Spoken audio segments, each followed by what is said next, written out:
Hey everyone, it's Eric, and we've got NBA basketball coming up this week.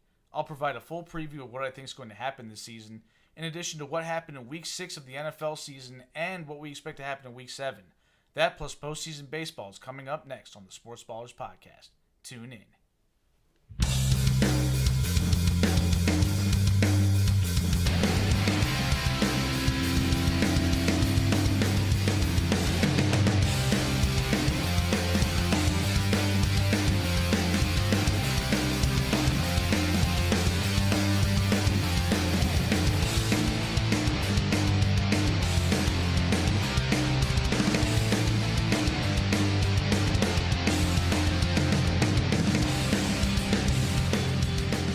Hello and welcome to the latest edition of the Sports Ballers Podcast. My name is Eric. I am joined by Corey Puffett and Evan Ash as always. How are you fellas doing this fine Wednesday evening? Good. Legs are a little tired. Did a 1 mile time trial during cross-country practice today.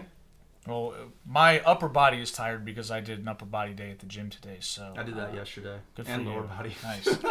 I assume, Evan, you are just fresh as a daisy over here. Yeah, I'm a little tired and hungry. You know, it's Whopper Wednesday at Burger King. So Whopper, chicken, Whopper, whatever he says. I don't know. Chicken Why Whopper. does he say it? They change it up a lot. I always think the I only hear part I chicken know Whopper is or have it Whopper, your which way, makes no you rule. sense. Like that's the part that I like is the end, the Whopper jingle. I don't understand the you rule.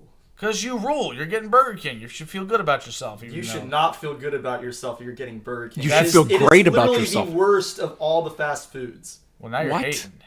Now you're saying some mean stuff, Corey. Yeah. Evan's about to go to Whopper Wednesday as soon as we're done here in 3 been to hours. going to Whopper Wednesday every week for months. Free food, I can understand it, but it's still the worst free food you can get. Oh. That's not accurate at all. Okay, well... Have you been to a Popeyes when they're about to close? Yeah. We have. We did that. Yeah. What, last December? Mm-hmm. We They're got still nothing. good. There just is nothing. There's no just none food of it. left. There's Yeah. none of it. There's Hope no you like quantity. bricks, Oh, my right? God. All right, so because this is NBA preview week for us, I'm going to hold off on that initially so that these fellas can have something to say for a little while, which maybe Corey doesn't have anything to say, and Evan might not have much to say either, so it might be a moot point. Major League Baseball is in the throes of their postseason that, as we discussed last week, quickly rejected the Orioles, but also rejected several other teams because that's how it goes. Dodgers are out. Braves are out. I believe that the Braves were in the midst of playing Game 4 as we were broadcasting last Thursday. Sure. I think that did happen. That sounds about right. So they got bounced in 4 games by the Phillies. So currently the Phillies are playing the Diamondbacks in the NLCS. They lead 2-0 after winning both of their home games. No surprise there. We've talked about it a lot on this podcast, how the Phillies have an incredible home field advantage, maybe the best in the sport. It's an insane asylum there, and they did what they're supposed to do, and they won both games at home. Yeah, absolutely. I mean, it seems like we're on a collision course between two unstoppable forces right now. Like, you know, it might be the highest scoring World Series like ever with these. Going to talk about the Rangers in a minute, and the Phillies just, you know, they just hit home runs. Yeah, I feel like if you look at it from the perspective of who's got the most talent on the field, the Diamondbacks of the 4 teams remaining are clearly outmatched against Philadelphia, whereas like the Rangers are really, really good. Like, we know that they've got a lot of high-priced free agents. They've got good young talent. They're a very, very good team. And, of course, the Astros have won, 2 straight pennants and, 4 out of the last 6. So Something like that. they're doing pretty darn good themselves. This and is their 7th consecutive ALCS appearance. yeah, so they're on a historic run as well, but they're down 2-0 to the Rangers right now, who look like a wagon. I mean, the Rangers have only trailed for about 5 minutes during the playoffs to the Orioles, who took a 2-0 lead in Game 2 before that quickly disappeared. Yeah. But other than that, it's been Rangers all the way. They took care of business against the Astros. They knocked around Justin Verlander in Game 1. Framber Valdez gave up, 5 runs in the first inning, or maybe it was only 4, but still, it was just on him immediately. It was it felt like I was watching the Orioles playing the Rangers again, where it just felt like they strung together hits nonstop. Oh, yeah. I mean, the Astros wear orange now, so, if you're not paying close attention, right, you would think you could think it's the Orioles, but yeah, the like you said, the Astros, it's not like, it's different from the Phillies who hit a lot of home runs. Astros, it's just single, double, single, walk, Everybody hits the ball all the time, and it's getting hit hard somewhere. Is that it? I mean, it'll just wear you out, right? Oh yeah, it'll definitely do that when you just give up 5 straight hits to start an inning. It's definitely Or start exhausting. the whole game. Yep. Yeah, so the Astros are in a little bit of trouble. They head to Arlington. Interesting stat: a team that goes down 2-0 where they lose both home games, I believe, is 0-21. So their odds of a comeback is technically less than that of a team that went down 3-0. Because it's happened once before where a team went down 3-0. It's never happened where a team lost both home games to start a series and they came back and won a 7-game series. Oh, yeah. I mean, yeah, the Astros are done. I also thought they were done in 2020 when they're down 3-0 and they forced a Game 7. Well, you had it all the way. That's true. They did, in fact, lose in Game 7. I was getting very frustrated with the Rays, the fact that they were about to blow that series, but then they didn't. So there you go. There were some finalists announced for Gold Glove Awards. I don't really feel like getting into that too much. Not a whole lot more to say about baseball. Corey, do you have anything else to add about the October stuff? Nothing? Not really. No? No. You excited Aaron Boone's coming back? Didn't think so. Okay. Do I sound excited? But we're going going like anything. we're going to get to see all his theatrics and, complaining about nothing. They're a lot less enjoyable when the team is not even competitive. They had a winning season this year. What's the problem? We weren't even close to making the playoffs. That's true. I mean, yeah, that would be accurate. But, they just did a game worse than the Orioles last year. But they had a winning season. Yeah, Come on, man. Inexcusable. Absolutely inexcusable. I can't believe he's coming back. What about Brian Cashman? He's coming back too. Just like... Are we sure he's not a mannequin? Right? He doesn't do anything. Like, what are you doing? Why? If you're the general manager of this Yankees team and you just keep sending the same guys out there and getting the same results and not making any changes, what exactly do you say you do here? Doesn't every meme ever incorrectly attribute the definition of insanity to Albert Einstein as doing the same thing over and over again, expecting a different result? Sure, I don't know. Okay, we've gotten somewhere off track to make this about Brian Cashman. Although an aside that I do want to bring up is the fact that former now Marlins general manager Kim Ng has been relieved of her duties of a mutual parting of ways after it seemed like the Marlins wanted to extend her, but only under the condition that she would have somebody working over her. So basically she would be demoted because the general manager is that's the head person of your front office other than the guy that signs the checks. Right. And so Kim Ng was that person for the Marlins for, I think, 3 or 4 years. I think she was hired in 2020. And the Marlins made the playoffs for reals, not for play like they did in 2020, which was a fake season. Mm-hmm. They made Still went to playoffs. They made it for reals in Mariners didn't go to the playoffs that year with not 8 teams from each league making it. They made the playoffs this time for the first time since 2003. And they said, okay, we think you need somebody watching over your shoulder.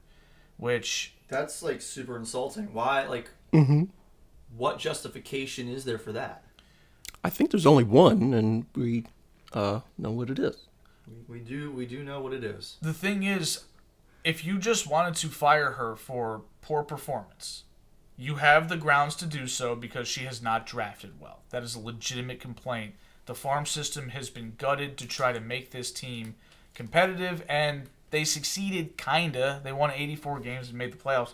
If you wanted to make the case that that's not good enough, you could. I don't know why you would, because you're the Marlins, but you could. But what normal people would do is just fire the GM. They wouldn't say, well, we want to keep you on, but... we want to bring somebody else in to oversee what you do. That only happens for one reason, and we know what reason that is. So, she is now on the market. The Red Sox may be interested. They just fired Chaim Bloom a couple months ago. They got rid of him. Right.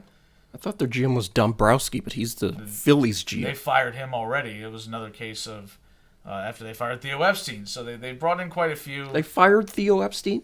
He didn't just leave because he wanted to? He was fired the same way that Terry Francona was fired, yeah. It was a mutual parting of the ways. He was fired.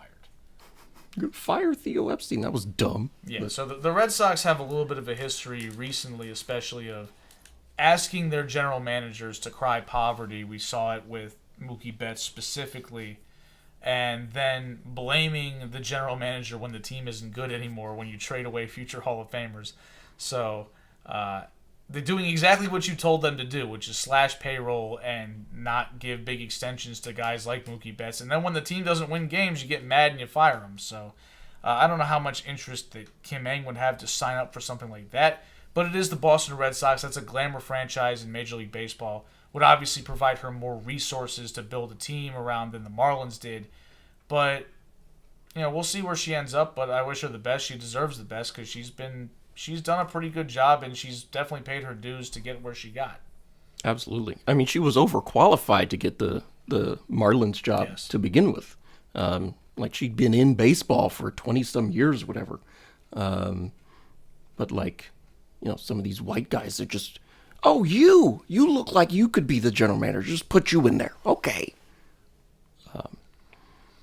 Hopefully she gets another GM job, and, hopefully it's not in the AL East somewhere. I agree. Unless it's with the Orioles. But, You gonna get rid of Mike already? No, I would like to have more talent in the organization at all levels and at all positions. Okay, well, Kim Ng is not qualified to take a demotion as far as I'm concerned. I don't think so either. She should be a general manager, and that's the role that she should be seeking. She should replace Brian Cashman. Yes, I was just going to say that. That's Can kind of we what I have was her? trying to get to. Can yeah. we have her, please? It She's sounds available. Like the Yankees have I would be committed. thrilled. I would be absolutely thrilled. You should be thrilled. If that happened. So It's not going to. So- It was like, so what? She doesn't draft well. Brian Cashman's not drafting well Who's either. Brian Cashman drafted?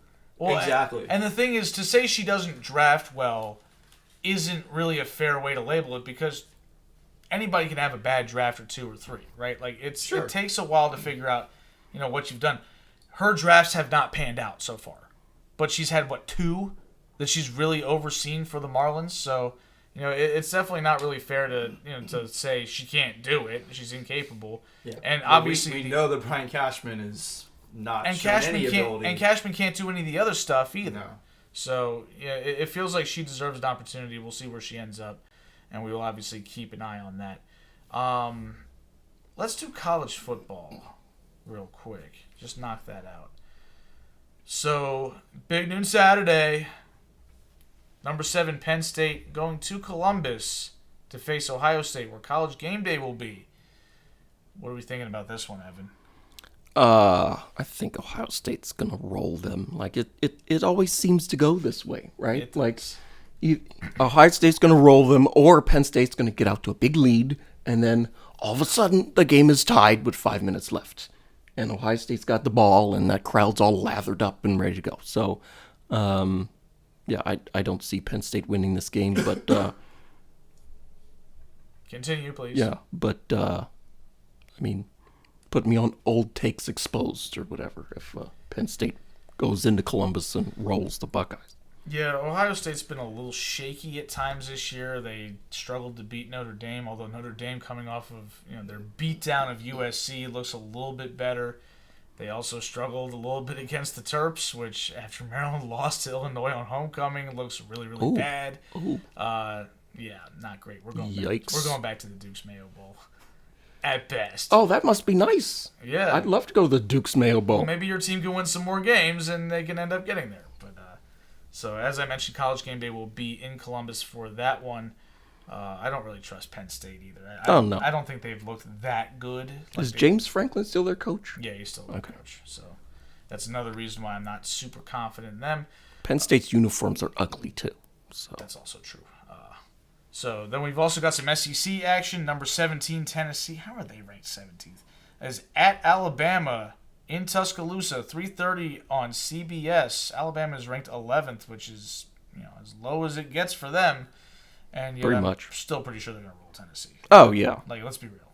Yeah. I mean, I attended this game 4 years ago. Tennessee was kind of hanging around a little bit. And then Alabama just dropped the hammer on them in the fourth quarter. Tua got hurt in this game. Got to see Michael McCorkle-Jones Your boy. for a little bit. Yeah. But yeah, Tennessee, they had a generational year last year with a bunch of old guys. Yeah, Because of the 26-year-old quarterback. because of the COVID year and stuff. All those guys are gone now. So, you're not going to Tuscaloosa and winning. I don't know the last time Tennessee won at Alabama. Was it 2007? It probably was. It was a long time ago. We've got ACC action, though, Evan. Your conference. Mm-hmm. Not featuring your team, though, for this game we're talking about. Number 16, Duke, at number 4, Florida State. 7:30 on ABC. You going to watch this one? Probably. If I remember to watch it, yeah, I'll tune in. Duke being ranked 16, good for them for being a basketball school and getting ranked, but they're not going to Florida State and winning. I don't think this game's going to be particularly close. All right, and then our last game to highlight this week is number 14, Utah, heading to Los Angeles to face number 18, USC. That is an 8 o'clock game on Fox. USC, big loss this week. Probably ruined their college football playoff aspirations if they had some. Well, they got started early because last year Utah ruined their college football playoff aspirations Yes, that's twice. true. Yeah. So I'm going Utes again. The Utes going into, all right, the Coliseum are going to go to win, huh? Mm-hmm. I'm inclined to agree. USC has been kind of garbage. I don't really believe in them. They've got Caleb Williams, who is great, but They're the more famous team. yes, it feels like USC. Don't get me wrong, they're still competitive, and Lincoln Riley's well on his way to turning that program around to becoming a power again. But I feel like people associate them with the '70s version of them that was great, and then the Pete Carroll years with not Vince Young, losing to Vince Young, but Reggie Bush and Matt Leinart and Carson Palmer. But those Lendale White. Lendale White. Those days are long gone. The most recent relevant quarterback that they've had was Sam Darnold. Sam Darnold. Is Yeah. he really relevant? Remember Matt Barkley? Every Yes. year they would say, hey, he's going to be the number 1 pick in the draft, and then he wasn't good, and then they say, well, now he's going to figure it out, and he's going to be the number 1 pick in the draft, and then he stayed in college for a gajillion years, and then he never actually did anything in the NFL. Because he might be an AOG and another occupation guy, right? Is he out of the league? He's way out of the league. Yeah, another occupation guy. And then former NFL quarterback Mark Sanchez, USC guy, now currently in the booth Yeah. calling games. No. So. Georgia Tech is hosting Boston College on Saturday at noon on ACC Network. So check your local listings. It's way down the dial. I don't even know what channel that is anymore. I don't think it is a channel. Oh my goodness, it's probably on the app or something. I'm not Yeah. downloading that either. All right, let's do some NBA, which means I'll do some NBA, and these guys will sit here and stare at me or mill I will around their actually phones. prepare for the show while you're talking. Okay, so you'll prepare for the other part of the show that isn't here. Okay. Yes. All right, time to let it rip. This is gonna be rough because Corey decided to write down Wizards Outlook first, which the Wizards They're the Outlook. local team. They are. They're my team. Love the Wiz. They're For gonna be better or worse. Mostly worse. always worse. They haven't won 50 games since 1979. It's unbelievable. It's insane, and they're not breaking that streak this year. So It's not going to be a pool party.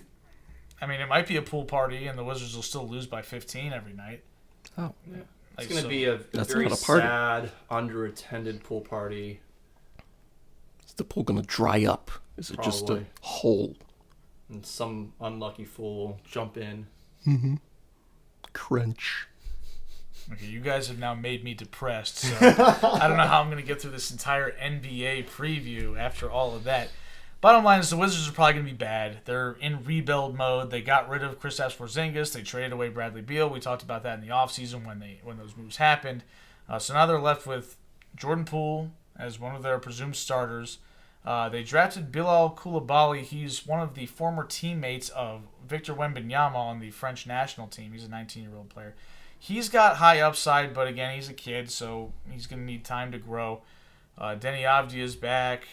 Kyle Kuzma actually signed an extension with the team, but I've been a little bit of an anti-Kuzma guy, especially with the way that he interacts with Denny Avdia and the fact that Avdia's play seems to just fall off the cliff whenever he shares the floor with Kuzma. So a little bit of concern there.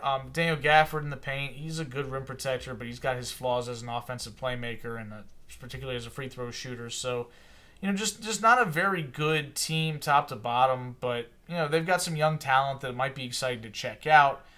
It feels like you got to be a real basketball junkie to follow this team and try to see some growth and for what this team could become in the future. But if you're just, kind of a casual NBA fan, you might want to skip watching the Wiz. Stick to the Caps, who are also not good, but at least they have Ovechkin. So that's all I have to say about them, Corey, unless you were hoping for something a little deeper.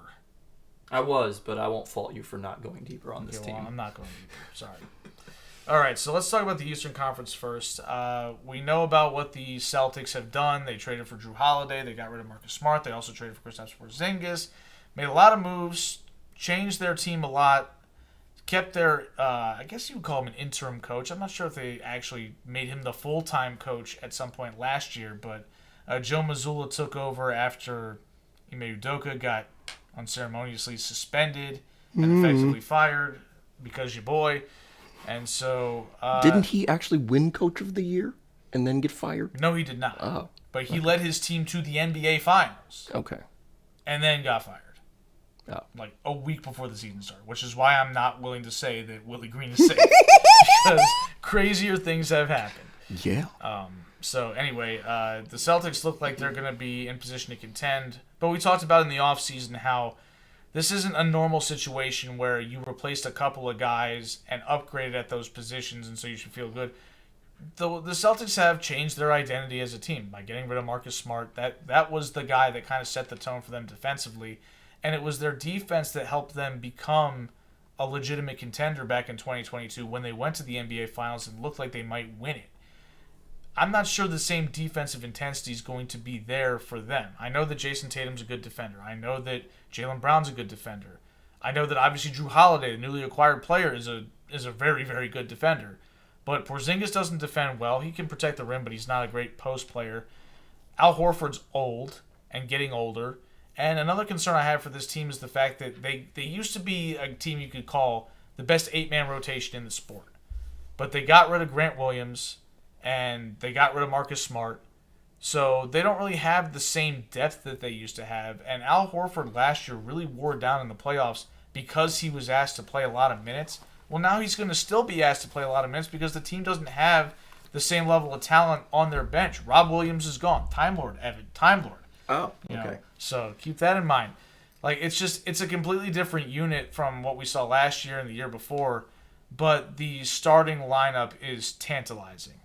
Right? Like, you've got 4 all-stars on that front line that you can feel like, okay, we put our top 5 on the floor, we can beat just about anybody in the league on any given night. And that's kind of what I think the Celtics are hanging their hat on. But the lack of depth and the lack of defense kind of is a shift from what they've done. So this is kind of a little bit of a mystery to me, especially when you consider the fact that Joe Mazzulla did not coach the defense well last year. And he's not a guy that I think is really worthy of being trusted yet. So I'm not sure what to make of the Celtics. I think they're a contender, but are they better than the Bucks? The Bucks seem like the team to beat in the Eastern Conference after trading for Damian Lillard. I have some concerns about them as well, though, because Drew Holiday was such a big part of their identity as a defensively focused team, whereas Damian Lillard is not that. However, I think the Bucks have a little bit more going for them in being able to cover up for Damian Lillard's defensive struggles because they've got Brook Lopez, because they've got Giannis, because they've got a big front court that can really make up for defensive deficiencies from their backcourt. I think they'll be able to hold up better there. And then when you consider the fact that whenever the Bucks have struggled to get out of a postseason series, a big thing you could point to was they didn't have a go-to scorer that they could really trust. Right? Like, Giannis is supposed to be that guy, but Giannis has limitations. Giannis can't shoot. Giannis particularly can't shoot free throws. And we saw last year against the Heat in the first round, the game where Jimmy Butler had 56 points. Okay, that was a tremendous performance by Jimmy, but Giannis also missed a ton of free throws, and the Bucks blew like a 12-point lead in the fourth quarter because they couldn't score. Having Damian Lillard should alleviate that fourth quarter crunch a little bit because he's a proven shot maker in the crunch time. So that ideally should make them the best team in the East. My concern with them is partially health, right? Dame has had some health issues recently. He's 33 years old. He's a smaller guard. He's been in the league for over 10 years. Those guys don't reliably hold up, especially when they have to survive the crucible of the playoffs. And Giannis, as physical as he is, he's had his share of injuries. Remember last year he hurt his back in game 1, and while he came back after just a couple of games, it did affect him, it seemed, in a lot of ways. And even in the year they won the championship in 2021, he rolled his ankle really, really badly. In fact, he didn't roll his ankle. He looked like he hyperextended his knee. It looked like a catastrophic injury. Fortunately, he only missed one game. And then you go back to the bubble. He rolled his ankle there and missed the rest of that Heat series. So 3 out of 4 years, Giannis has gotten hurt in the playoffs. And that's just not a recipe for success, especially when you're relying on an older cast of characters to get it done. So I do have some concerns about them as well. And to be honest, as great as Giannis is as a two-way player, and as great as Damian Lillard is, I hailed him as a top 5 offensive player in basketball. I just don't see either of them as being a guy where it's like, okay, there's nothing you can do about this guy if he decides to take over the game. These guys can be stopped. It's just a matter of, does Giannis provide enough value for all of the things he does to overcome it? I think there's a good chance that's the case in the East. We will see about what they can do when they have to face a team potentially in the NBA Finals. Yeah. All right, so let's run over to the Western Conference. Oh, I guess I should mention some other teams too. There's more than 2 teams, but Philadelphia feels like they're cooked. James Harden, reportedly today, the first day of practice, or I guess not the first day, but how overweight is he? I have no idea. Nobody knows because he's not in Philadelphia. He's in Houston. You know, where the Sixers Did he get don't confused about where he plays? Because I know he used to play in Houston. Maybe he's on vacation. It's been a while, though. It's been a little while. Seems like that's where he's always wanted to be. He's like always talked about going back to Houston for whatever reason. Seems to be a big fan of the nightlife there. Maybe I guess Philly doesn't have that much to offer in that regard. Why do you want to play for the Hawks then? Or the Heat? I guess he knows what he knows in Houston. I don't know. Okay. He should be the first person saying they need to put a team in Las Vegas. Yeah. Anyway, Harden's holdout is not going to help the Sixers at all. We've seen this play out before where Daryl Morey decided to hold out, for trading Ben Simmons back in, I can't even remember. Ben Simmons just been irrelevant for so long, it seems. But I think it was before the 2022 season where Simmons was just sitting on his ass doing nothing. And Morey refused to trade him because he wanted to get top value for a guy who's doing nothing. So, you want a top value for a guy who sucks. That's correct. Okay. You can get an extra basketball then. Make it make sense. Well, but fortuitously, this trade fell into Morey's lap where Harden wanted out of the circus that was the Brooklyn Nets because Harden was sick of dealing with Kyrie Irving. Mm-hmm. This is when Kyrie was only playing road games because he wasn't allowed to play home games in Brooklyn because he wouldn't get vaccinated. And he's walking around saging up the place in Boston and Cleveland because there's bad juju there because he ran himself out of town in those places as well. So Morey's just like, I can get my guy back. Like James Harden, the guy that put him on the map in Houston. He was like, I can go trade for him because the Nets are dying to get rid of him and they will take whatever they can to make the money work, to make the contracts line up. So here's Ben Simmons. Well, now Harden wants out again. This is the third team that he's forcing a trade off of. He forced his way out of Houston, and then he forced his way out of Brooklyn. Now he's forcing his way out of Philadelphia. Now, remind me, was it this offseason that basically started with him putting Daryl Morey on blast for not being honest about stuff? Yeah. So we could probably see some of this coming him not reporting to the 76ers. Absolutely. This is a known quantity. This isn't a surprise. Okay. But the fact that it's dragged on like this and the Sixers haven't moved on and haven't made a move to try to fix this, it's not going to get better. No. Because Harden's not showing up. Like, he's not going to show up to work. And even if he does, he's going to be wearing the fat suit and not trying and stuff, So he's going to make your life hell until you trade him. So you might as well just bite the bullet and do it. However, Harden himself is, 33 years old. He's not what he used to be. He's got a bad track record in the playoffs. So any contending team that would be looking for him probably isn't going to pay a premium for him. Like the Clippers are the team that he's been sort of crystal balled to since July. But I don't know what's going to happen there. I don't necessarily know that Harden makes the Clippers a bona fide contender in the West. But what I do know is that he certainly ain't going to make the Sixers one. So like they're screwed right now. And it's going to be interesting to find out what happens with Embiid. Because Embiid is not going to be a guy who's going to want to sit around for the rest of his prime, stuck on a team that is, basically spinning its wheels and stuck in neutral. He's going to want to go to a contender. He's 30 years old. He's not getting any younger. So he's going to be available. And I think a lot of teams know that. So that's something to keep your eyes on going forward. But as for the Sixers, it's coming for this coming season. It's not a thing. No. Okay. All right, so let's head out west, where the reigning champion Denver Nuggets seem to be a little slept on this year, with all the hype around the Bucks and the Celtics in the East, some hype around the Suns trading for Bradley Beal. That's going to be a disaster. Such a great move for the Suns. Like, that just puts them over the top. I mean, they were so close as it was. How could Bradley Beal not make them a championship team? Like, they'll probably win the next 4 titles. It's such a great move.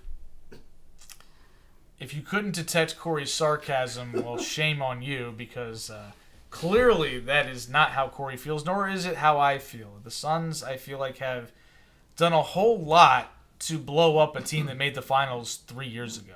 Right? The only remaining starter from that team is Devin Booker. The coach is gone.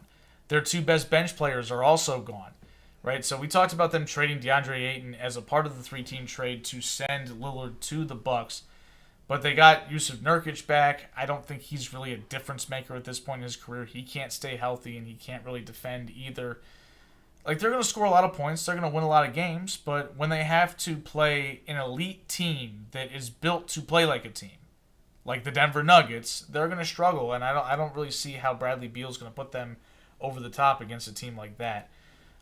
So, Denver, again, people are kind of overlooking them. I think because people don't want them to win, particularly because people don't like Jokic for some reason. I think mainly because Jokic is kind of, I don't want to say he's boring, but he doesn't lend himself to the shenanigans of the NBA, right? Like he has basically all but said he prefers to spend time in Serbia raising horses. Like he's not to spend time in Serbia. Yes, versus playing in the NBA. Like Can you blame him for preferring horses to people these days? Not really, but this is like he treats the NBA like a job, like a normal job that people just do to make money and then they go home. That's not really typical for an NBA superstar who has now made it, right? He's a 2-time MVP and a certified champion. Like he has established himself as one of the all-time greats of the sport. Normally people bask in that. He doesn't seem to have any interest in that, but I think that the NBA holds that against him a little bit. But I'm cool with it as long as he can ball. And I think the Nuggets. I think the Nuggets are the favorites to win the whole damn thing. Again, like everybody seems to act like what they did last year was almost a fluke. Did that look like a fluke to you? They went 16-4 in the playoffs. Like nobody really stood much of a chance at stopping them from winning any series along the way.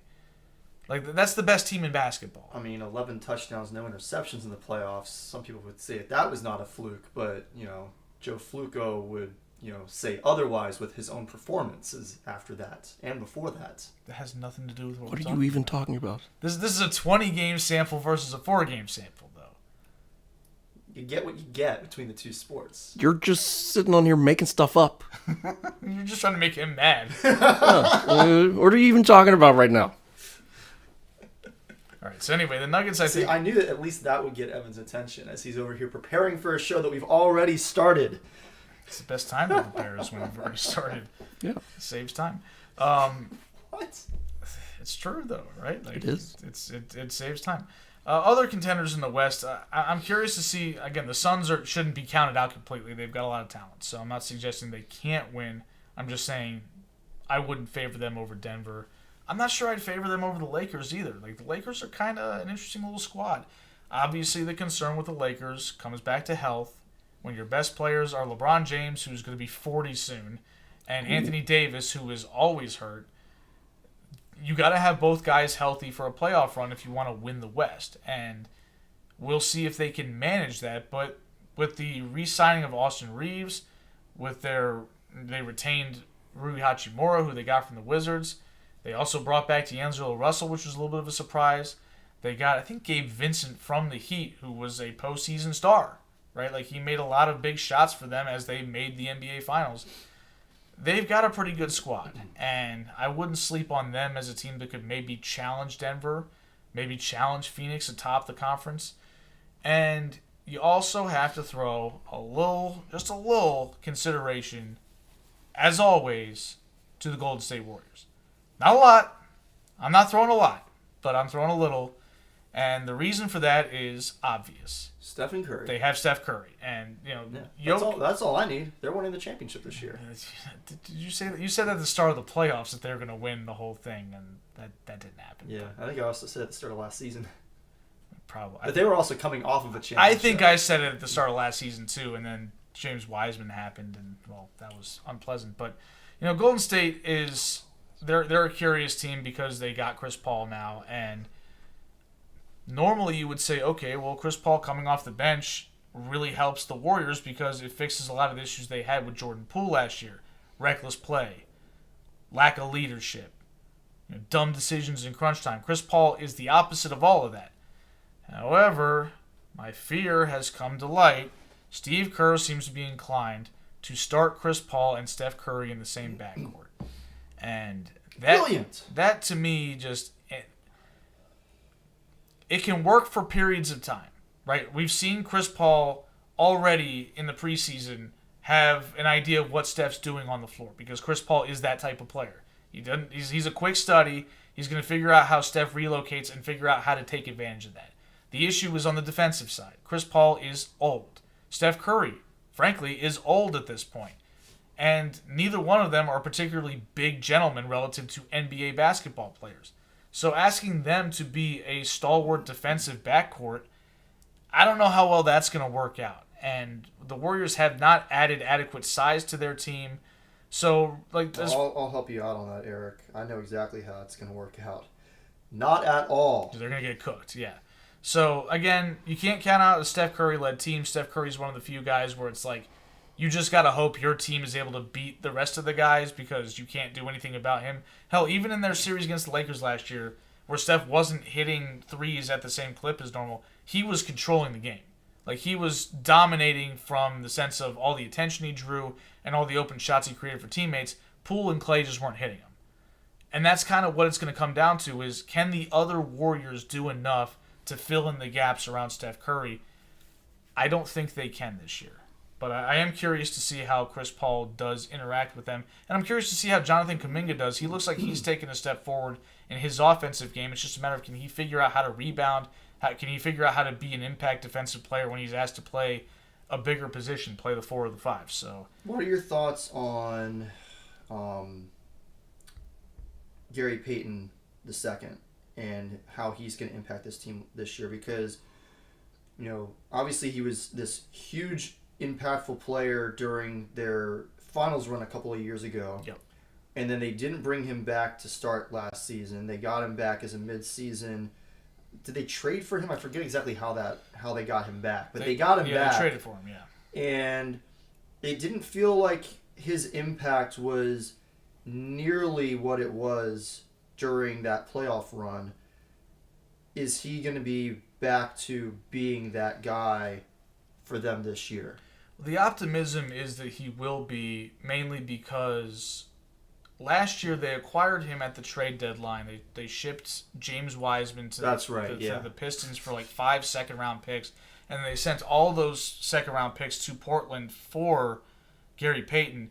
But then there was a conversation about whether or not they would void the trade because the Trailblazers seemingly were not honest about Peyton's injury status. Mm-hmm. Peyton was dealing with like a torn abdomen or something like that. And so yeah. he didn't Yep. come back into the Warriors lineup until there was maybe a week or two left in the season.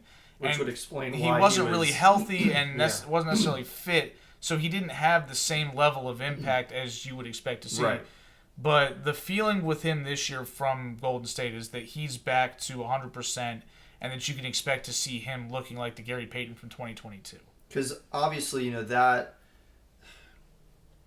you're not going to see him and Steph and Paul on the court at the same time. As you said, you shouldn't even be seeing Steph and Paul on the court at the same time. Not very often, at least. Very often. But at least when he is on the court, that's going to be a significant defensive advantage for Golden State, you would think.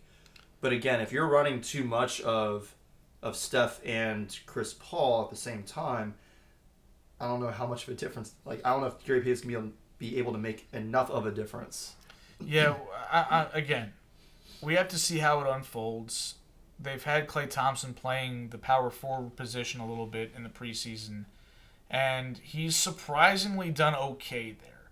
So if that continues, and I'm not sold that it will, then you can get away with maybe running some of those smaller lineups because you can move Klay out of the position where he has to defend quicker players, and maybe he can defend some of the bigger players. Do you think that he'll be effective in that role defending bigger players? Because he hasn't been a particularly good defender, especially ever since his injuries. Is that really because he's been having to defend quicker players? Do you think he'll be more adept at defending in the post? I think he's more adept at this point of his career to defend forwards than guards. So he's more equipped to defend forwards than guards. Is he going to be a good defender against forwards? Because that would be the follow-up question. Because you could be better at defending forwards than guards, but you could be so bad at defending guards that you're still terrible at defending forwards, and you're still technically better at it. Let's just put it this way. It's never ideal for a lifetime shooting guard to be thrust into defending power forwards. There's the answer. So, yeah, I wouldn't count on him stopping Giannis in the paint. Let's just be clear. Or Anthony Davis. Or LeBron James. So let's keep things in perspective there. But if he can hold his own a little bit, that gives some viability to some of those smaller lineups that they can run. So we will see what they decide to do with that. Especially because with those offensive lineups, they're going to be putting up a ton of points. So the defense maybe you won't would be hope as they better be. Yeah. And also, he needs to make shots because he didn't make shots last postseason, and that killed them. Yeah. All right, so that is pretty much it for the West. The Grizzlies, we'll see. I don't know. But I got to pick some award winners. So let's talk MVP. The odds-on favorite to win the MVP, I believe, is Nikola Jokic right now. Makes sense. But you're not. You could still get decent odds on him. He's like plus 430 from what I saw, which is pretty good for a guy who has been the best player in basketball for the last 3 years. And who ultimately maybe should have been the MVP last year. Yes, you could make a strong case that he should have won 3 in a row. Yes. And so you could also see where, if he's even in that mix this year, they could consider this a makeup call. Sorry, you actually were worthy of winning a 3rd in a row. We just got caught up in the history of it all, and we didn't give it to you, so here's this one. Right, any skepticism about giving Jokic the MVP award because they're concerned that he'll make them look bad by not winning in the playoffs, that's gone. Yeah, so he's coming into the season with the wind at his back in that situation, and he's the best player in the league. So you combine those two facts, and you got to figure he's the premier candidate. He's the guy I'm picking, right? I'm not picking Giannis. Giannis, I feel like he's going to take a step back in terms of points per game because he's got Lillard on the team now. I think that they're going to have a little bit of time to figure it out, so the wins-loss situation isn't going to work in their favor. I think Giannis's chances of winning the MVP are less than they're advertised, but obviously a great player, obviously capable of winning it, but he would not be my first choice. Jokic certainly would be. But I would say Giannis goes ahead of Luka. Luka's the second favorite to win the MVP, and I feel like he's been the favorite to win the MVP or close to it every year since he was a rookie, and I don't think the Mavericks are going to be good. So I don't see how he wins the MVP. I think that he and Kyrie Irving are going to eventually hate each other, and they don't play any defense. So not expecting much from Luka as far as that race. I'm sure he's going to put up numbers and be an All-NBA player again, but not going to win the MVP. I've got a bit of a dark horse for MVP. Who's your dark horse? Tristan Vucevic. He's not winning the MVP. You know why he's not winning the MVP? Because I don't even know who that is. Is that a real person? He's a center for your team. I don't care. He's not winning the MVP. He could have been made up. You could have said Jan Vesley, the European or white Blake Griffin or whatever. You know, that didn't happen. So anyway, what about Kristaps Porzingis? He's not winning the MVP. Okay. If anybody on the Celtics is winning the MVP, it's going to be Tatum. But I don't think he's winning either. Any other brain busters there, Corey? No, I'm good. No love for your boy Stephen Curry? You always love to throw Steph out there. I was going to, but, you know, I've kind of accepted this point. He's probably not going to win the MVP. I feel like he deserves it. He deserves it. I feel like with Steph, you throw $10 on it because you get good odds on it because, you know, he's great. Sure. But he's got to play enough games, and the team has to win enough games. So a little bit of a tall order for him at this point at his age. Yeah. All right. Who's getting fired? Is that still a thing? You failed twice in a row. Or have I failed twice in a row? Yeah. Who's the second one? Your boy, Brandon Staley. Brent said it was the first. Who was the second one? The NBA guy that you picked last year who's still not fired. We got 6 days. I'm not giving up yet. Okay, so last year when it literally happened within the last 6 days up to the season with Ime Udoka, was there any indication prior to him actually getting fired that he was going to get fired? Not until the news broke that he was having inappropriate relationships with a subordinate at work. How close to the season was that? Basically right up to it. Like, they suspended him almost immediately. Like, they never actually fired him, like, outright before the season. But, yeah, he never coached again for them. He's not coaching the Rockets. I think by next Wednesday, the curse will officially be broken. I don't believe you. You better hope so, because Man Campbell's on the chopping block. I got Corey biting his tongue over there. See, you're still nervous. You still doubt. So who am I getting fired this year? Let's go with Mark Daynault, the coach of the Oklahoma City Thunder. He's getting fired. I'm picking him because their team's young. Chet Holmgren's coming back. They're probably going to make a run. To be clear, because you have not actually said yet, you're actually picking the coach of the year here. That's right. So just for anybody who maybe is listening, you know, this is the first year for anybody who maybe is listening, you haven't been with us for the past 6. When Eric picks the coach of the year, historically, he has a great track record of that coach being fired before the next season starts. Or retiring. Or before the current season ends in the case of Freddie Kitchens. That too. He coached 15 games? 14? So, that is what Eric is saying when he is picking. He's not actually predicting this coach to get fired. He's just saying this coach is probably going to wind up getting fired because that's what happens when Eric thinks that they're going to be the coach of the year. That's correct. But I think he's going to win coach of the year. I think the Thunder are going to surprise people. You said because they have a young team. Yes. And then I interrupted you. So Chet Holmgren's coming back. He's going to have his rookie season. Last year they made the play-in, lost in the play-in. I think this year they take a leap and they manage to get into the top 8 of the bracket, or I guess maybe even the top 6 where they don't have to go into the play-in. And I think people are going to say, "Hey, look what you guys did," and he's going to win the award. Like the other options, at least in terms of the betting odds, are Adrian Griffin, who's the new coach of the Bucks. He's not going to win it because the Bucks were already a contender. They just fired your boy, Coach Bud. Oh, Coach Bud is gone? Yeah. Did he go to play a casino game he doesn't fully understand? And bet more money than he could afford to lose? Yeah. Probably. He always looks... He's not flabbergasted. He's just confused. Right? He's just like, huh? What? With a slight sign of desperation behind those eyes. Yes. It's like, I really need... Like, I'm in a little bit of trouble here, guys. Yeah. The other guys... Is that not flabbergasted?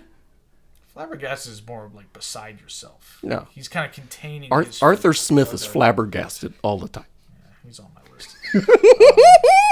And the other guys with good betting odds are Eric Spoelstra and Joe Mazzulla. Spoelstra's not going to win it by virtue of the fact that he's Spoelstra. Everybody knows who he is already. It's the same thing basically as Bill Belichick. Sure. He's never going to win. And Joe Mazzulla's not going to win it because Joe Mazzulla can't coach. So there you go.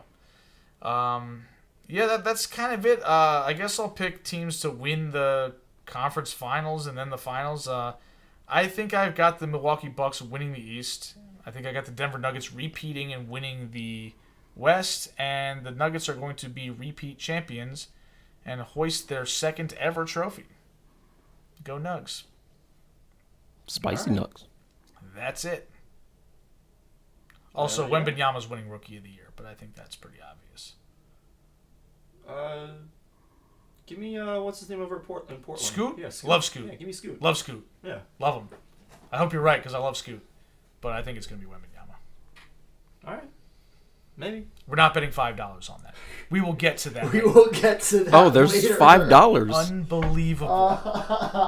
And on that note, ladies and gentlemen, we will move to football. All right. Do we want to start with that, or are we going to get to that a little later? That's up to you. Okay, I mean, this is all right. your story. All right. Well, yeah, it is my story. I'll tell it how I see fit. Evan, we'll start with you. Pay attention. Showtime. Almost an hour in. Uh-huh. Ravens, what'd they do? Oh, the Ravens won and covered this week. I told you. Imagine that. Yeah, that doesn't happen very Who often. could have predicted that? Not one of their fans, that's for sure. I mean, I don't know how you could have expected watching this team closely after their performance in Pittsburgh, that was a Greek tragedy right there. Just terrible. John Miller. Yes. I mean, it was good to see them sort of put a game away. It's also good to see another team make soul-crushing mistakes. The Titans muffed a punt with like 3 seconds left at their own 10-yard line. And Ravens just got a free 3 points. Like, just here, take it. I just shocked that happened. The Ravens mostly contained Derrick Henry. He got loose for a long run. The Wildcat. Yeah, the Wildcat, exactly. He got loose for a long run. He was tackled in the red zone, and defense held the Titans to a field goal after that. So, it was nice to see the whole team come together and put in a good performance after it seemed like it was just Lamar and a bunch of guys from the bus stop. This is a sneaky good Lamar game too, right? He has games like this. I think we talked about it when they played the Bengals back in, was that week 2? I Yes. think it was week 2, where it's like the stat sheet doesn't really show it, but you just see all the nifty little things Lamar does, where he just gets out of trouble and just slips out of a tackle or something, and that just changes a drive. He had a lot of that going on over there in England as well, so good to see that. I thought he had some of that against the Steelers. Obviously, the drops didn't help, but he had some bad plays too. Whereas this felt like a little more of a complete game. Yeah. And a superhuman effort from Lamar wasn't required this time. No, your defense has played well too for pretty much the whole season, so you gotta give them that. Yes. I mean, the Is defense... number 3 in DVOA. Oh, really? Better than expected, because we kind of thought the Ravens' defense might be a little leaky this year. I thought it was going to be Well, we certainly 12, had- 15, 17-ish There's around certainly there. concerns as far as the fact that they can never stay healthy, and so that would probably tank their DVOA if that was happening. But they've actually had some injuries, and they're still playing really well. Yeah, playing good ball. Yeah. Patrick Queen seems to have figured some stuff out. Well, I think he's playing better because the opposite has happened. Well, he's found a role where he doesn't have to figure stuff out. Yeah, exactly. He just sees ball, hit ball. Yeah. Versus Roquan is doing all the pointing and gyrating and yelling and wearing the green dot and stuff. He's the mic, Yeah. all that stuff. Yeah. But Queen wasn't really suited for that and to go clobber the ball carrier. All right, well, happy for the Ravens to get back on track. John For Harbaugh. however a little bit of time. John Harbaugh remains kind of safe, I guess. We'll see. mean- All right, so let's talk about my team with my team's coach, who was on my list. The Saints lost to the Texans in their old home, as I imagine Corey has noted. Yeah. Briefly. It's not really their old home; it was their temporary home. Yeah, but it was their home briefly. It was. They it played was their, home it was their games in home Houston? when the country started to actually like this team, as I wrote about in a paper in college. Did they play One of the home papers I games actually did. at Reliance Stadium at the time? I know there was like refugees like living in the Astrodome. Yeah, so they were playing at Reliance Stadium. Oh, I thought they played at LSU or No, in it was Shreveport. definitely Yeah, at it was, Texans it was in Stadium. Houston. Yeah. Oh, yeah. okay. Corey's right. All right. Well, the Saints lost to the Texans. Derek Carr had like the emptiest 353 yards passing you'll ever see. How did he actually get over 300? That's why I mentioned it. Like, how did you actually have that many yards? It when looked like 170 they at weren't doing best. anything. Maybe weren't there doing were like anything. a bunch of penalties or sacks to move them backwards. There was a lot of fourth down stops too. Oh, Right? They okay. were they constantly got, like, especially at the end of the game where they were down a touchdown, they would drive like 40, 50 yards And get and nothing. then it would be 4th and 4 and Derek would throw the ball to Kamara, who's got two guys unblocked right on him, and say, "Hey, Alvin, go break 2 tackles and pick up 6 yards on this catch." And Kamara broke 1.5 of the tackles and picked up 4 yards, and somehow it was his fault that they didn't get the first down. Why isn't Jameis play? What happened to him? He's got more upside, That's what I'm saying, though. right? That's what I've been saying. I couldn't believe when I saw that Derek Carr was actually higher than C.J. Stroud on Shots' quick reads. Derek Carr was the number 4 quarterback last week by DYAR. I don't Makes care. absolutely zero I sense to don't me. care. I don't care. He's bad. I'm tired of him. I've had enough of Derek Carr. So, yeah, that's all I have on the Saints. I don't have a whole lot. Corey, let's talk about your Lions, who we watched play at Looney's. Yeah. That was a great game. It was a fun game. You had a little bit of a Sasquatch moment in there where you're freaking out over a penalty that was...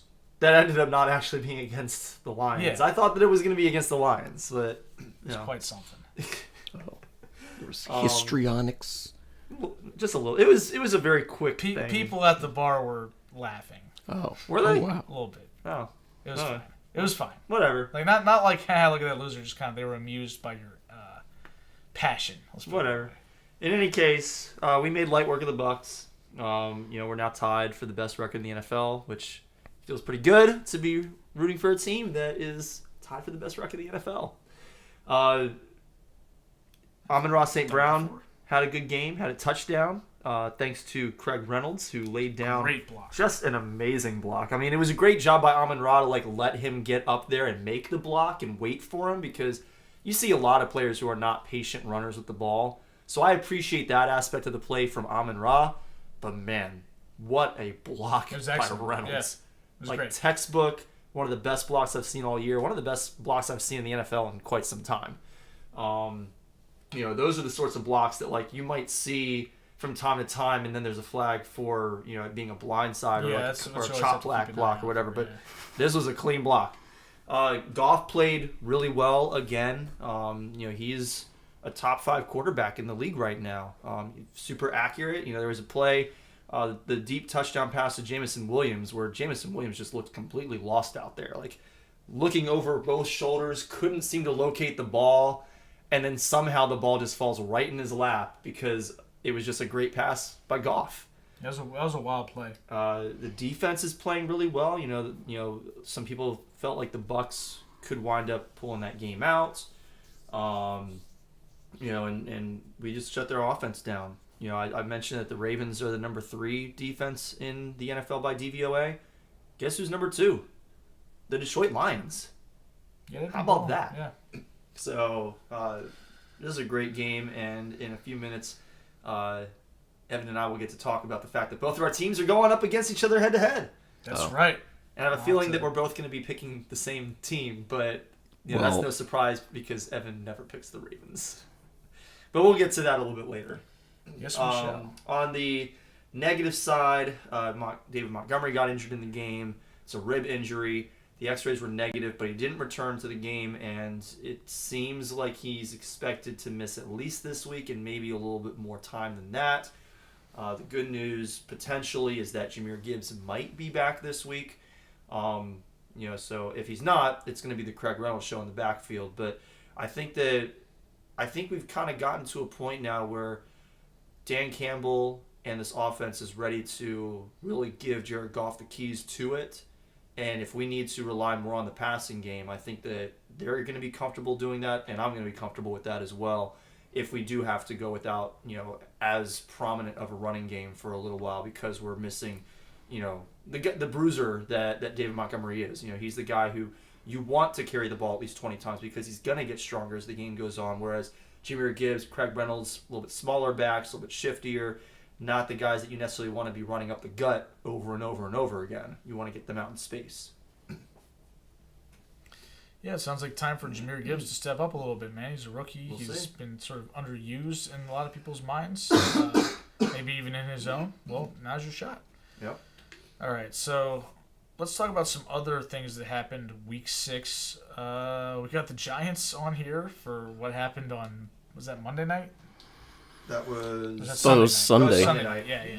So the Giants, they blew it at the end of the half. Right, that was, Which half? They blew it for they Oh, so they blew it at the end of the first half, which in turn blew it for the end of the game because Yeah. they were down by 5. Yes. They got into the red zone at the end of the game. If they had kicked Yes. that field goal, or shoot, what were you doing running the ball with no timeouts?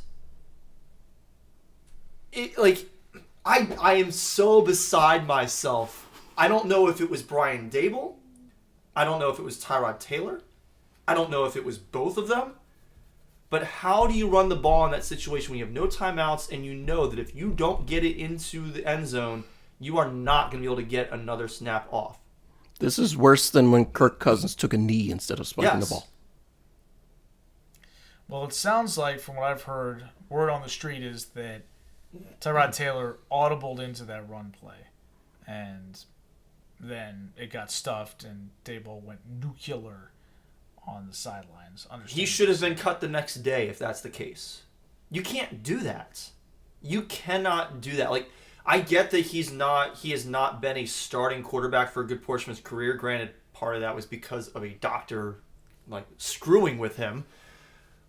But Super Bowl champion Tyrod Taylor. But he has been in the league for several years. Yeah. You have to know better than that. You cannot run the ball with that little time remaining and no timeouts.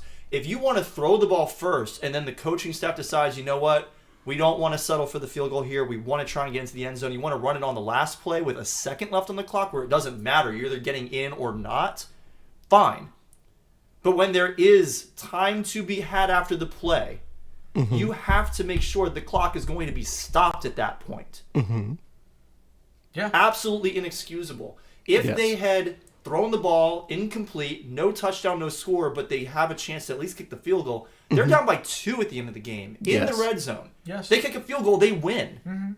A run play in this Instead- situation is dumb anyway. Because Instead, they have to get it in the end zone, and you knew it was not going to happen. Yeah. You just knew it. their offensive line sucks. Yeah, they Guys can't got block. short The arms. fact that they were even in this position It's totally their is fault. absurd.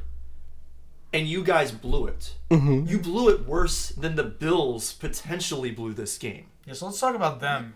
The Bills, again, after last game week's shouldn't have been stinker close. They had a against the great Jags. game against the Dolphins 2 weeks ago. A team that was just absolutely unstoppable for the first 3 weeks of the season. They crushed them. It was like 48-20. Yeah, I think that actually was Sure. the score exactly. Yeah. And now the last 2 weeks, they have looked so unimpressive. Isn't that kind of what they do, though? Right? Like, they boat race a team that everybody's like, "Oh my God, this is the best team in the AFC," and then they go out there and run them off the field. And then the next 2 weeks, they're like, "Oh, well, we're the Bills, so we're just going to beat everybody." And they have a couple of clunkers. This is on brand for them. This is exactly what they did last week. It's why we gave up on them from winning the Super Bowl. We were like, "This team's it's not serious." Yeah. I'm just, I don't know. All right, so in sort of related, this isn't in the notes, but I feel like it's worth mentioning. Dak Prescott and Mike McCarthy had an interesting moment at the end of the first half. On Monday night's game, I missed that. where I'm tying it to Dak Prescott. McCarthy did not, but I can't help but do it. There was 8 seconds left. McCarthy called. The Cowboys had 2 timeouts. The ball was around the 14-yard line. The Chargers 14. Yep, So they're in the red zone. And there's 8 seconds left. The Cowboys have 1 timeout remaining after they called the timeout. McCarthy insisted to the ref, I didn't even know you could do this. He basically said to him, no, I want to call the timeout at 3 seconds, not 8. Even though he had another timeout in his pocket. Because he basically refused to allow his team to have a chance to run a play to maybe try to get a touchdown before settling for the field goal. He said, no, let's just get to 3 seconds, and I'll take the other timeout into the half. At least the Giants tried to run a play before settling for a field goal. Now, the Cowboys, it didn't hurt them. They ended up winning the game. They ended up covering, much to Corey's chagrin. Barely. Told y'all. By half a point. I told y'all too. But By that field goal. But that's beyond just incompetent coaching. There's Intentional incompetence. There's legitimate conversation of, Do you trust your quarterback? are you worried that Dak's going to go throw a pick there or fumble the ball or do something dumb? Because that's the only way he could mess it up is if he does. Even if he takes a sack, you have another timeout. Like, unless he just burns 8 seconds to run a 15-yard play to the end zone somehow, or he turns it over, you're going to be fine. So why not run the play? And it's interesting because, there's this perception around Dak that he turns the ball over a lot because he has for most of his career, including last year. He turned the ball over a lot last year. Last year he threw a lot of picks. But, before that he didn't really throw many picks. I'm driving the bus to practice today, and I've got a kid on the team who's a really big Chiefs fan, like insanely big Chiefs fan. So he's talking about how Mahomes, he's not throwing that many interceptions, and Dak has at least 10 interceptions. Like, that doesn't sound right to me. So I call back to one of my other athletes, and I tell him, can you look up, these stats? And he's like, yeah, Mahomes has 5 and Prescott has 4. Yeah. I'm like, yeah, Prescott has fewer interceptions than Dak Prescott. Why do you not trust your quarterback to throw the ball in that situation? Why even have a quarterback if you can't trust him in that situation? You're paying him $1 billion to play quarterback for you, right? Like, you've given him the franchise QB money. You can't win the Super Bowl if that guy's not going to be allowed to at least try to be the franchise quarterback. Now, if he fails, he fails, but you're not going anywhere if you have to manage around the quarterback that's making $40 million a year. That's just not going to work. No. Yeah, I mean, McCarthy called this like Brock Purdy's his quarterback. Like, we just need a guy in there who's not going to mess it up. But that's not what you paid Dak for. I think Kyle Shanahan would have trusted Brock Purdy to at least run a play. Well, Shanahan's a better coach than Mike McCarthy. Of course, but the point is, even somebody like Brock Purdy, who, frankly, I don't know what Kyle Shanahan thinks of his quarterback, other than maybe he's just do what you're told and throw to the open guy. But I don't see other quarterbacks having that lack of trust. Even the bad quarterbacks. The coaches are like, hey, we still got to give this a shot because we got to try to get 7. You don't win games with field goals very often. McCarthy was like, no, we'll take the 3. And it's just, I was like, that's stinging, and there needs to be a conversation about that. I'm sure there has been on First Take and the like, Well, of course, I don't watch those I've been shows. at my job, so I haven't seen those shows. Yes, indeed. Speaking of Purdy, Yeah, let's talk about Brock What Purdy. happened to him? he's Purdy terrible. So he he becomes was the bad. MVP favorite, which is the biggest joke in the history of football. He was leading the league in EPA, I don't which care. typically is the biggest predictive metric in the MVP race. I don't care. Environmental Protection Agency. Good for him. Yeah, he's an environmentalist and a quarterback. He's got all the jobs. He's making Corey jealous here. Yeah. Purdy sucked this week, real bad. How much of that was because CMC got hurt, oblique injury, Debo got hurt? He was without both of them for virtually the entire second half. But this is Probably what all I'm of it, talking right? about. Like, So the guy can't function without 6 all-pros in the skill position players, and an elite left tackle, and a great defense backing up, and the best offensive coach. Williams that's went a fair out, too. point, He I needs forgot all of that. about the fact that Trent Williams left too. He needs everything for him not to be the worst quarterback of the week. Okay, so keep in mind that it's not necessarily just that he needs all those things. It's also the fact that they have prepared that week. Their game plan is centered around having those players, and all of a sudden you don't have any of them. That's going to affect even a good quarterback. It's going to affect them to some level. Maybe not quite to this extent because he was objectively terrible. in the second half of that game. Cheeks. But he's also still very young. He's a sophomore quarterback. Okay. I think you have to give a little bit of grace for a performance like that. Not necessarily a ton, but you have to give some. I give him some grace. I'm saying the MVP doesn't lose to P.J. Walker. That's what I'm saying. He ain't the MVP. Don't even bring him up again. Purdy still was not the worst quarterback of the week. He was number 22 out of 30. I don't care. He was horrible. Bryce Young, Desmond Ridder, Kirk Cousins, Justin Fields, Joshua Dobbs, P.J. Walker, Gardner Minshew, and Russell Wilson, all worse by DYAR. All those guys are horrible. Somehow Tyson Bagent was better by Who was two that? whole DYAR. He's the Bears quarterback. Yeah, when he's the guy who Fields came in is- for Fields. Yeah. Didn't he get strip sacked for a touchdown he almost was. immediately? Yeah. Okay. So yeah, Purdy was bad this week. To be honest though, I think the 49ers are going to be fine as long as they can get healthy.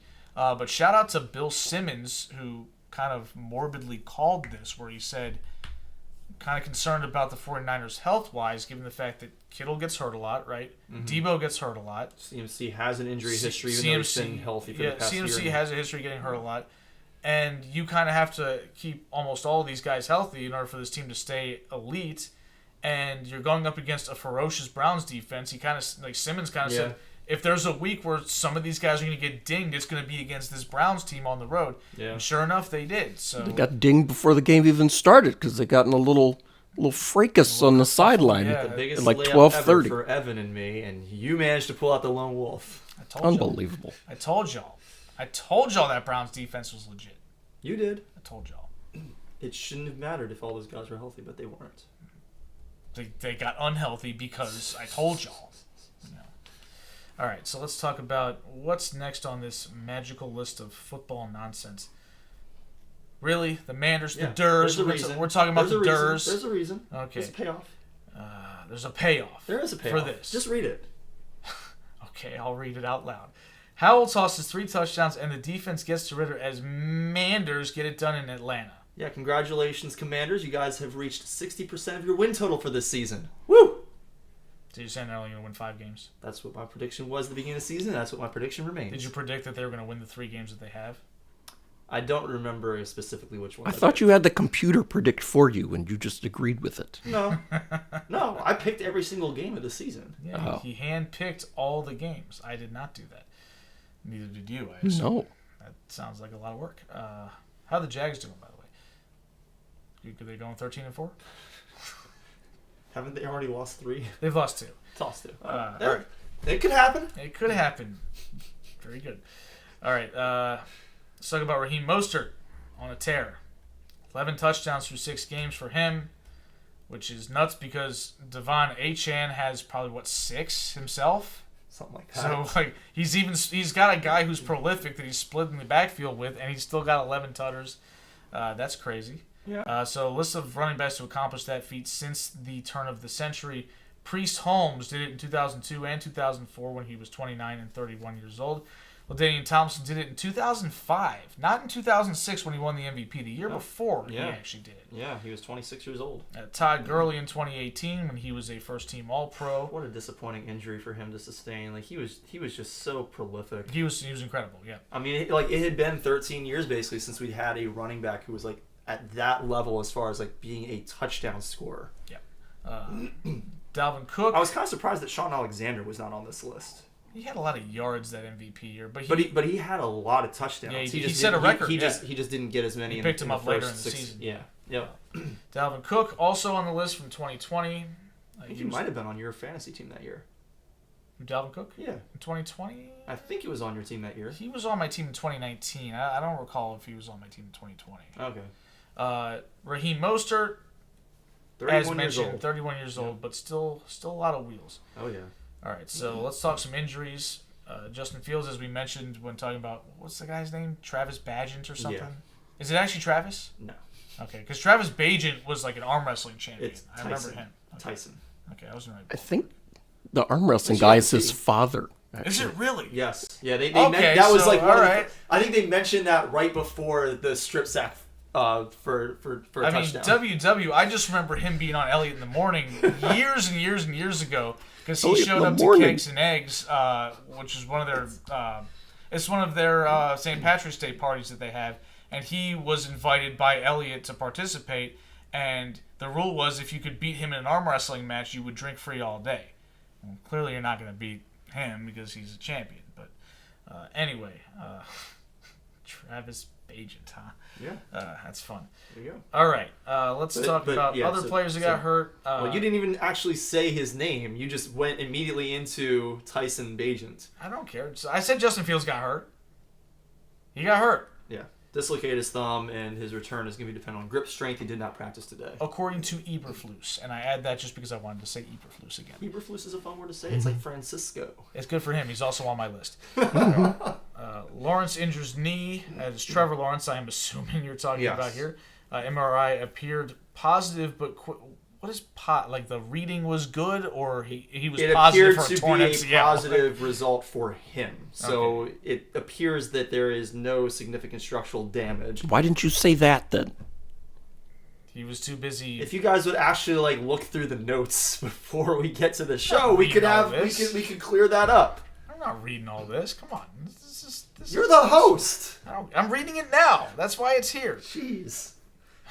Ryan Tannehill has an ankle injury, and Jimmy Garoppolo is hurt again. Yeah, has a back problem now. When did he get unhurt? Never. When did he stop sucking? Also never. That's true. Kyron Williams sprained his ankle, expected to miss the Steelers game this week. And Garrett picked Wilson up his backup. So a couple receivers are also hurt. Garrett Wilson has a leg injury. DK Metcalf injured his hip. They both left their game and then returned, but back. Wilson left a second time with a limp, so something to keep an eye on. Yes, indeed. So those are your injury updates. Before we get to best and worst, actually, you know what? As a part of the best and worst interception of the season, hands down. I think it's going to be the candidate for the whole year. Guess who had a worse passing-only DYAR than Brock Purdy this week? Jalen Hurts. Yep. Yeah, I know. He was one of the few, but I know because I was there. I watched him because he was there, and I watched him piss away $5 of my dollars. I witnessed that. All right, so story time. This might be even more of a thing than you getting coaches fired. Yes, I know, because I haven't broken this curse, and damn it, I will one day. I have no idea what happened. I'm about to break it down for you. All right, I've been playing way too much Roller Coaster Tycoon. Story time, and it's my story to tell because it's my $5 that was removed from my wallet and it's thrown at Corey. It's sitting in mine right now. All right, so we were watching the Jets-Eagles game at Looney's, and the Eagles had the ball back. The Jets were trailing by 2. I think, or 2 or 1. They were the Jets were within a field goal or a field goal win in the game. And the Eagles are driving to try to pick up some first downs to run the clock out. And there's 3 minutes left or so. I think there was less than that. Well, there were 3 minutes left. Corey decides to pop off to me. The Jets are going to win this game. And I'm like, no, they're not. It was 3rd and 8 or something like that. It was a 3rd and something or other, and I was like, they're not going to win this game, even if the Eagles have to punt. Zach Wilson's not getting this done. And so then the next play, Hurts completes a pass to, I think, Goddard. We'd already made the bet at this point, yeah, right? So I say $5, and he's like, yeah. I was actually kind of surprised. I was like, I was surprised you made that bet. I was like, and this feels like the kind of game where they're going to fail to pick up this 3rd down, and the Jets are going to wind up driving down the field and scoring and kicking a field goal, winning the game. Well, the Eagles picked up the first down after I made the bet with Corey for $5. Yeah. So he's feeling pretty good. He's like, I finally broke the curse. The game is basically over. The Eagles just have to either pick up one more first down or whatever. So it gets to the 2-minute warning. The Eagles have burned through all of the Jets' timeouts, but it's 3rd and 9. Mm-hmm. And so smart teams in this situation would say, hey, just run the ball one more time, take about 5 seconds off the clock with that run play, take off 40 seconds from the play clock. Take another about 10 seconds off the clock while you punt. The Jets get the ball with 1 minute and 5 seconds left with Zach Wilson as the quarterback around their 15-yard line. That seems like a pretty good strategy. And with the Eagles' ferocious defense as well. Yes, with the Eagles' ferocious pass rush, where 1 sack is all you really need for their timeline to get entirely screwed up and they're not going to be able to win. That's all it would have taken was for one time for the Eagles' pass rush to get home against a bad offensive line and against an idiot quarterback. This was money in the bank. Just run the ball, kick it, play defense, and you're going to win 90% of the time. Instead, Jalen Hurts drops back to pass, and he slings the ball into double coverage to a guy who's not even going to make the sticks, and it gets picked off and returned all the way to, the Eagles' 18-yard line or something? Well in field goal range. Yes. I thought he was going to go all the way to the paint. I cannot believe this happened. Jalen Hurts is supposed to be a franchise quarterback, and he threw the dumbest pass of the season so far. Back-breaking mistake, and then somehow the Jets' silly asses didn't prevent themselves from scoring. They had the luxury of running out the clock and kicking a field goal to win it. Instead, their first play from scrimmage, they handed off to Breece Hall, and the Eagles are just hey, buddy, here's a path to the end zone if you want it, and he runs right through there and he scores, and I'm like, okay, I've still got a shot at this, right? The Eagles are going to get the ball back with plenty of time. They can go score a touchdown and maybe win this. They didn't score a touchdown. No. They went 4 and out, I think, or maybe they picked up 1 first down, but it was a pretty anemic effort. It doesn't make sense for the Eagles to say, when they've been struggling, since Lane Johnson went out of the game, they couldn't do anything on offense. And they said, no, let's not trust our defense. Let's run it back with this offensive unit that's been struggling all day, that's already turned the ball over 3 times. And they said, let's throw it. Picked. So I'd love a recap for our audience of all the other times that I've taken $5 from you with seemingly dumb bets on my end. Well, I think you bet me that Mark Trumbo was going to win a round of the home run derby. Yeah. 3 months before the derby even happened. Yeah, I did. And I was like, that's not going to happen. Trumbo finished second. To Yes, I Stanton. know. I know that this happened. A lot of I Trumbo watched jumbos. it. Yes. I don't understand how that happened. Trumbo sucks. But for that year, he got hot, and then he was like, well, we got to put him in the derby. Yeah. And then he's there, and he's hitting all these dingers, and I'm like... Almost off the scoreboard in San Diego and stuff. I had forgotten I made the bet. Corey had to pull the receipts, and I was like, oh, I did make that stupid bet. Oh, well, I guess I owe Corey $5 then. And then, of course, all of our prop bets that I never win, outside of, I want to... You'll win a couple of them, but I always get more money out of it. I had to rely on a photo finish and a disputed time on the national anthem to win. Right? Because it was you timed it. And I still think I wound up with getting more money. You did. Over the course of the But that was just to save me from losing more. Right. And that's one of our big bets is always the national anthem time. Yeah. You timed it, I guess, a little fast. I guess. But it was the under hit for maybe a tenth of a second. Yeah, and it was barely. And I said, Corey, buddy, I trust you, but I don't trust you that much, right? We're gonna have to get a which legit... which is perfectly fair. I wouldn't trust me that much. No, if I saw that, I was like, hey, Corey, what do you want to do about this, buddy? This is really there's close. a reason why in track and field most meets use fully automated timing and not hand timing. It's the 21st century, for God's sake, people. Yeah. What about the NFL Combine though? You got to have it hand timed to compare to, But they do fully automatic timing for that as well. You have the people there with the stopwatches just so they can get a quick look. But the actual times that we get are the fat times, the fully automatic times. You should get the that fat times. Fully automatic. Very nice. I like that. Fat times. Yeah. So to be clear, I was 65% amused by this situation and 35% mad. Because there have been others too. I can't remember all of them offhand. But Eric immediately, the first thing he did after the interception was he turned to me and said, "What deal with the devil have you made?" Yeah, it's absurd. You should go to Vegas or something, but maybe you'd only win if it's against me. It only works against you, It happens though. exclusively to me, huh? I'm trying this. Game's not allowing you to have any fun. Eric. Oh my god. Just absurd silliness, but it made for a good story, It so did. I actually appreciated that it happened. For the content. Yeah, for the content, yes. And it's $5, so I'll be fine. All right. Let's do some best and worst. That was already the worst, but let's talk about the actual best and worst, which I can't find on here for some reason. It's underneath of our eliminated team. Okay. Yeah. Staff It's or down. Okay. sort of oddly placed. Okay, gotcha. All right. That's where it's So always been. we just have Okay. a lot of notes now. All right. Best and worst of week 6 per Aaron Schatz' quick reads. Quarterback, Jared Goff, Corey's boy, had Oh, a yeah. nice game. 191 defensive yards, or defense... Yeah, I'm not going to say that out loud. It's a waste of time. DYAR, 191. That's his number. Russell Wilson brings up the rear at negative 121. The rear numbers are getting better. We should admit that. A little bit. Early in the season, they were like negative 256. And to be fair, Jared Goff's number was also worse than last week's number 1 among quarterbacks. Yeah, that's so also this was a low scoring week in general across the NFL. Yep. So that plays into it a little bit. But yeah, I mean Russell Wilson was putrid again. Really bad. Guess who's starting Russell Wilson this week in fantasy? I saw that. This guy.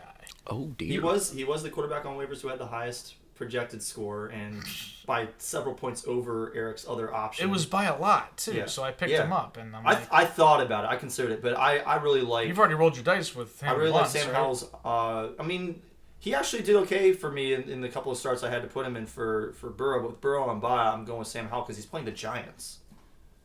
The Giants are The real Giants, awful. The Giants kind of own the Durs, though. Do they? Danny Dimes owns the Durs. Is he going to play? Probably Thought his not. neck still was Okay. Pretty sure something. he's still out. Super Bowl champion. I will Tyrod double check Taylor. that, but I'm pretty sure he's still out. I, I'll would, let you know I didn't when we think he get was to going that to play game. either, but his presence alone might derail the Durs. All right, running backs, Kyron Williams, best in the league, 49 DYAR. Alexander Madison bringing up the... I feel like we've seen him at the bottom of the list frequently this year, but negative 35 for him. By rushing only, Kyron Williams once again, 49 DYAR, so he didn't have any receiving yards above replacement. Nope. Tony Pollard is the worst rusher, although he did have a big pass play that set up the Cowboys' game-winning or go-ahead touchdown in the fourth quarter. And yet he was still worse than Saquon Barkley, who was initially in the bottom spot after after Sunday night. Right, well, this is rushing only, though. So the play he made was a passing play. Ah, right, yeah. Beat out Saquon, who sucked on Monday Night Football. Well, no, Tony Pollard was Monday Night Football. Saquon Barkley was on Sunday, Oh, right, but yeah, he yeah, was yeah. initially in that bottom spot. Yeah, I got you. All right. So, pass catcher, C.D. Lamb, highest of the week, 58 DYAR. He had a really nice week. He beat out Cooper Kupp, Evan, your boy. So that happened on Monday night as well. Michael Gallup, who plays Lamb's for the teammate. same team, Yes. negative 54 DYAR. He, quote-unquote, beat out Kadarius Toney, who was the previous holder of that before Monday night happened. Yeah, Congratulations. Tony held it from Thursday night all the way through Sunday, and then Gallup was even worse than him on Monday night. How do you have such bad players for the week in Tony Pollard and Michael Gallup, and you still covered? God, Chargers, what are you doing? Well, let's talk about the fact that the Cowboys had one of the most ridiculous muffed punts you'll ever see. Like, that was such a Cowboys thing. He was to so do. convinced. It really is. Like, it brings back thoughts to, like, the snow game where, I can't remember the name of the player, but, like, he muffed the, he touched the ball for no reason. Nobody else had touched it, but he went and touched it and ended up being returned for a touchdown. This was, like, the same kind of thing. This was...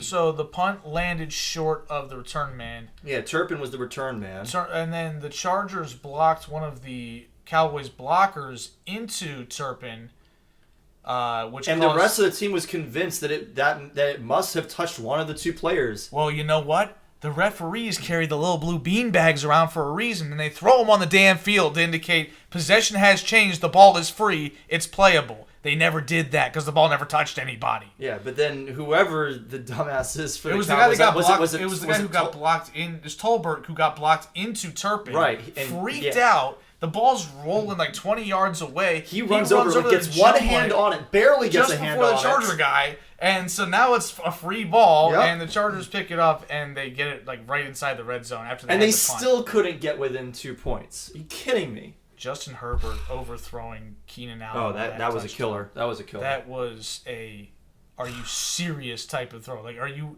really trying to say you're that guy and you make a throw like that? Are we sure it's not the finger on his throwing hand that's hurt? Because what the hell? It's not the first time he's airmailed It's wide not. open touchdowns. It's He not. did in the playoffs last year, blew a 27-0 lead. I ain't forget. Yeah, Let's forget for picking the Chargers. Come on, man. it is. That was All on that. All on that. You gotta know something's gonna happen like that. I mean, the Cowboys are pretty good at making stuff happen, like I just said, but it wasn't enough. All right. Let's eliminate some... Oh, I didn't do biggest regret or all this stuff. All right. Corey, we just talked about your biggest regret. Yeah, I don't think we need to say anything more about that, but my biggest regret is picking the Chargers plus 2.5 against the Cowboys. Just, Yeah, bad stuff. what was I doing? Evan, you got yours as Tampa Bay. Mm-hmm. Just Tampa Bay. Don't even say what happened. Just Tampa Bay.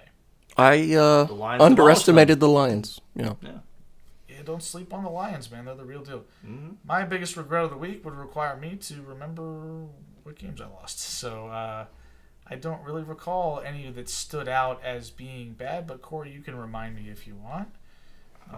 I will pull them up. This is another reason to check the list. Hey, man. You had the Falcons against the Durs. You got the Bears. We all had them. You had the Hawks against the Bengals. I don't regret that. I think that the Hawks just blew it. Cardinals against the Rams. Eagles against the Jets. And the Bills against the Giants.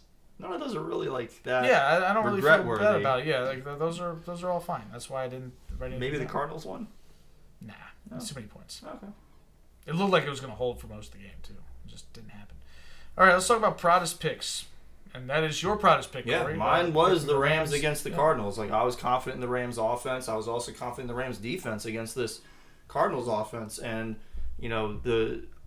basically everything that I thought was going to happen more or less came true. Like, the Cardinals could not get in the end zone.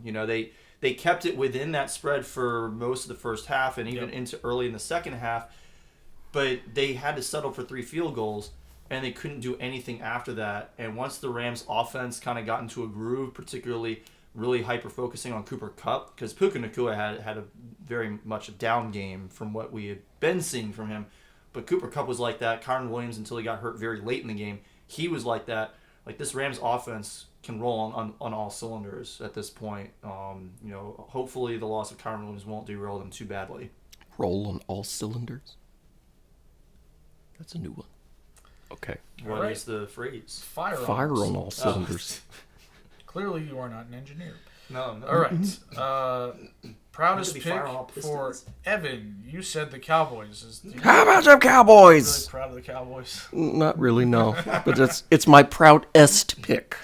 That's true. I went a You nice didn't have 6 very and 9. Many good ones. Yeah. Evan didn't have a very good one. As good as your week was last week, it was pretty putrid this week. Followed up Yes. with a stinker. All right. Well, my proudest pick goes without saying. The Cleveland Browns, baby. I told y'all. Cannot believe Defense it. is legit. Bad weather in front of that crazy crowd. Just tough place to play, man. Tough place to play. All right, so most surprising, Corey, you've got the Eagles losing to the Jets. Yeah, I mean, obviously, I predicted it late in the game. I just kind of had a feeling about how the last part of the game was going to play out. But going into the game, you've got this really good offense against a really bad offense. You've got a pretty good defense from the Eagles going against what is generally a pretty solid defense for the Jets, except they're going to miss Sauce Gardner. That's true. Sauce Gardner wasn't in the game. So Where the was he only at? thing that the Jets he was hurt. Oh. So the only thing that the Jets really had, honestly, was their defensive line, which is still like Really good. ferocious. Yeah. It's maybe the best defensive line in the NFL. Probably is the best defensive line in the NFL on the whole. But there is no excuse for the Eagles to go in and lay this kind of a dud against that team. That was pathetic. That was a pathetic performance. Yeah, it's one thing to not cover, but to outright lose the game, especially in the fashion that they did, as we've highlighted already, Yes. it was preposterous. Yes. Like, Lane Johnson might be that team's real MVP, because once he went out, it was just... Is Nick Sirianni on your list? No. Why would he be on my list? He made the decision to throw the ball in that situation. I know Jalen Hurts made the bad throw, but Throwing the ball in that situation, I don't agree with. But if you pick up the first down, you win the game. So I understand the logic. Hurts can't throw the ball to the other team. fair enough. Well, both teams were green teams. One was wearing white, and he didn't throw it to the right one. I'm like, who's who? They're also different greens. That is true. The shades are not that different. They're not. But They're not very similar. Both a dark green color. The Jets are like a lighter, like kind of mid green, whereas the Eagles are like a silvery green. silvery What? green, like Slytherin. That's not a Sure. thing. All right, well, if you say so, Corey. But clearly, they should be able to tell each other apart. One team was wearing white, and one team was wearing green. So, Evan, you've got the 49ers as well. Shocked. Like, what? The Niners were just rolling everybody. And, the Browns quarterback was Dorian Thompson Robinson or PJ Walker or somebody. Walker. Yeah. Like, what? AF fame or XFL fame, depending Yes. on which one you prefer. I think One of He those. played I think he both? played them Yeah. both.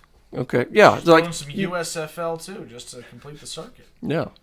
Like what? Y'all are gonna lose to this guy? Really? That's stunning. Apparently, the Zebras might have helped out a little bit in Cleveland. Kevin Stefanski also made some decisions to blow that game. Like, why are you throwing the ball right? Like And they still won. The 49ers got back into the game because P.J. Walker threw an interception deep in Cleveland territory while they were winning. Yep. Like, why are you putting the ball in the air right now, dude? Like, go 3 and out and play defense every time, and you'll win. But you got cute, and you almost messed it up. All right, so But not Brandon Aubrey, Jake Moody. yeah, blew it. Shanks the field goal. That was bad. Again, another thing though, they had time to run another play. They got cute. They're like 41 yards is a kick that should be made. But it's not a gimme. I wouldn't call it a layup. Yeah, no. Right? Like it's that, absolutely not. Like you got to get within 35 yards for you to feel like okay, this it has to go through the uprights. Mm-hmm. In anything outside 40, that's missable, especially in bad weather on a grass field. Oh, yeah. That's Yep. they got a little too cute there. They had vibes of Ohio State versus Georgia last year. Oh God. Sorry, last year. Should I even say last year? It was kind of this year. It was time. Right at the gun. Mm-hmm. All right. We do have a bad beat. It's the Jets Eagles. Although I did not say my surprise. No, I just put that there because it was about our. Oh, it was our story. Okay, that was You my suffered the bad Yeah. beat. It's a bad beat for you. It was an insane bet. Corey gave me great odds given the circumstances. I still didn't win. Right. Yeah. That's why it was a bad beat. So my surprise was also Philly. So we talked enough about that, so we Yep. can move forward to eliminate a team. All right, Corey, I believe we tied this week in the standings, but I made a ridiculous tiebreaker bid because I didn't read. And even if it hadn't been that tiebreaker, it also would have been I had 2 Lone Wolf picks correct and you got 1. Okay. So either way, I would have won that tiebreaker. So I get to eliminate a team first. And I've got to think just a little bit about this. Because you're so prepared, Corey. You've been on the clock since Sunday. I have been. That's true. But I also coach a team. I don't care. I have a job. What's your point?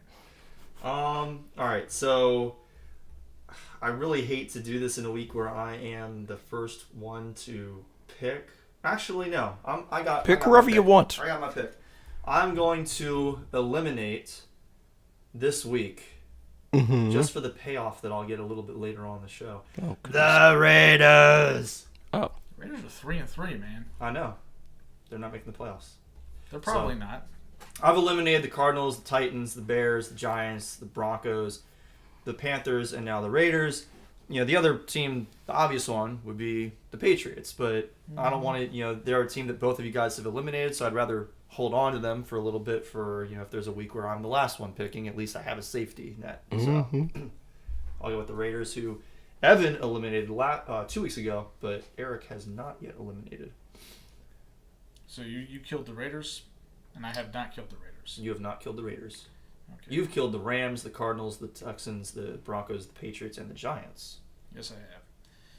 All right. I'm going to get a little nifty. I've still got Chicago in my back pocket. I'm pretty sure you both have eliminated them. Yep, we have. Yes. Like 3 and 4, respectively. So, yeah, that's a pretty safe bet in the long haul. Mm-hmm. The Vikings are, 2 and 4? Yeah, they're 2 and 4. They're pretty cheeks. They're playing the 49ers this week.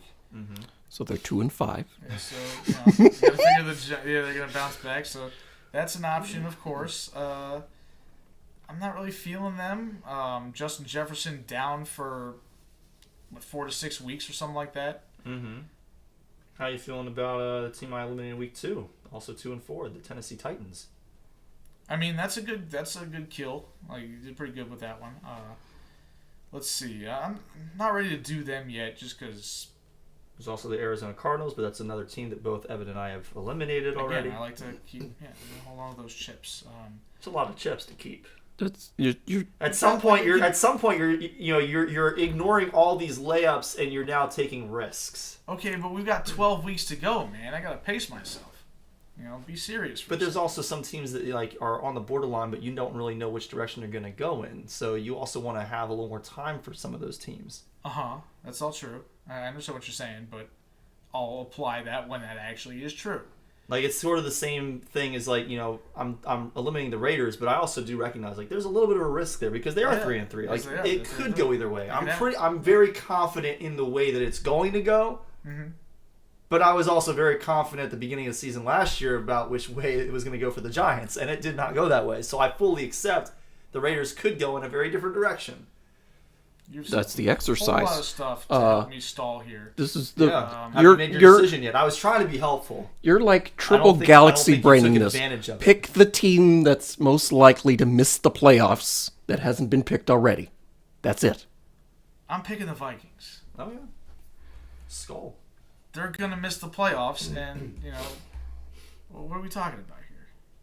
All right, the Vikings suck. Ooh, so that leaves Evan, who has eliminated the Colts, the Cardinals, the Panthers, the Bears, the Raiders, and the Patriots. So 3 from each conference. Yes.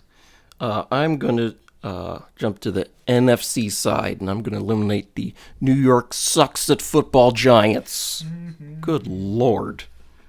So we had some belief in them this year, too. So we have all eliminated the Giants. We have all eliminated... Is there any other team that we've all eliminated? I think that's it. Yeah. Carolina. Have all of us? Yes. Oh, yeah. Because I got rid of them last week. So, yeah, we've all eliminated Carolina. But that's it. Carolina, who's 0-6. It's about time we eliminated them. Yep. Oh, there you go. All right. So, without further ado, let's get to a quick shout out to Andrew Perez. He won the fan contest last week. He got 11 picks right. 11? Wow. Yeah, he got 11 right. Nice. And actually, he was not the only one. James Daly also got 11, but Andrew did better on the tiebreaker because James appears to have made the same mistake Eric did. So please read the tiebreakers carefully. What was the tiebreaker? I don't even remember. The tiebreaker was how many passing touchdowns plus rushing yards Dak Prescott and Justin Herbert would combine for on Monday night. I think I put 77. Yeah. Why would you combine touchdowns and yards? Because it's fun. Yeah. It's something. It's meant to be bizarre. This week's tiebreaker. Might as well just put yards. Well, he put touchdowns and yards. So it's the same difference, plus or minus like 2. Okay. This week's tiebreaker is how many rushing and receiving yards combined were Jordan Addison, Alexander Madison, Christian McCaffrey, and Deebo Samuel combined for on Monday Night Football. That's too much math. I'm not even filling it out.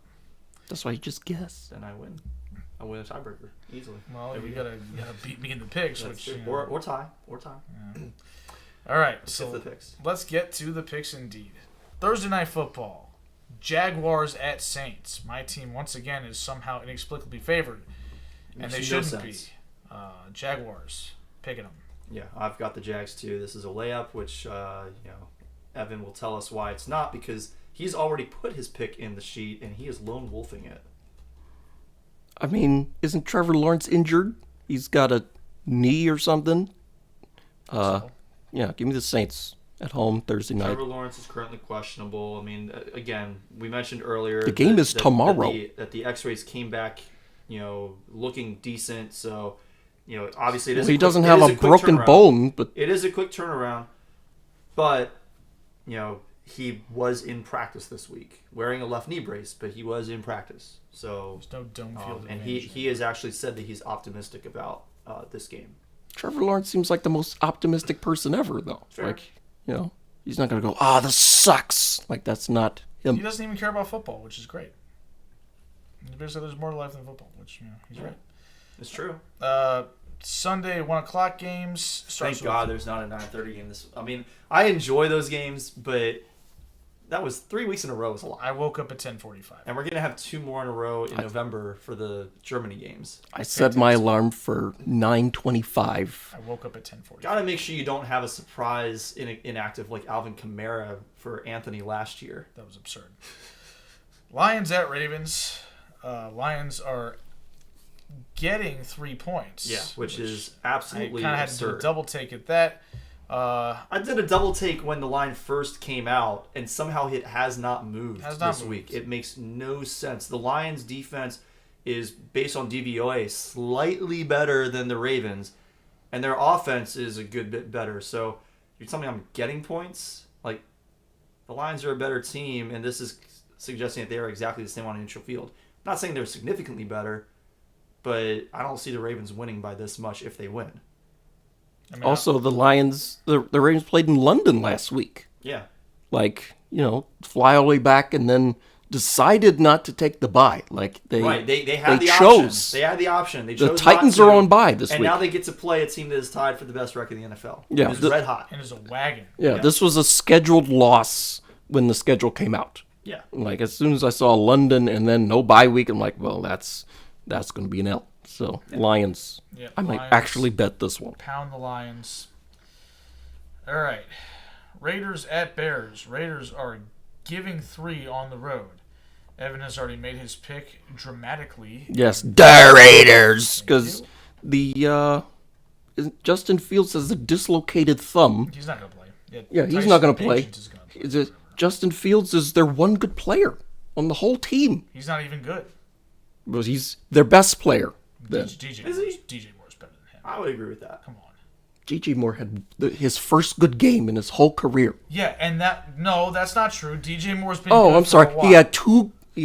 When was his other good game? He had plenty of good games in Carolina. That's okay. an insane statement. Justin Fields hasn't played a single good game in his life as a professional football player. He's just run around a lot and throws 10 million pick sixes in crunch time. He's awful. He did have 2 straight games with 4 touchdown passes coming into this past week. I would say that those were 2 good games that he played. Against the Durs, it doesn't count.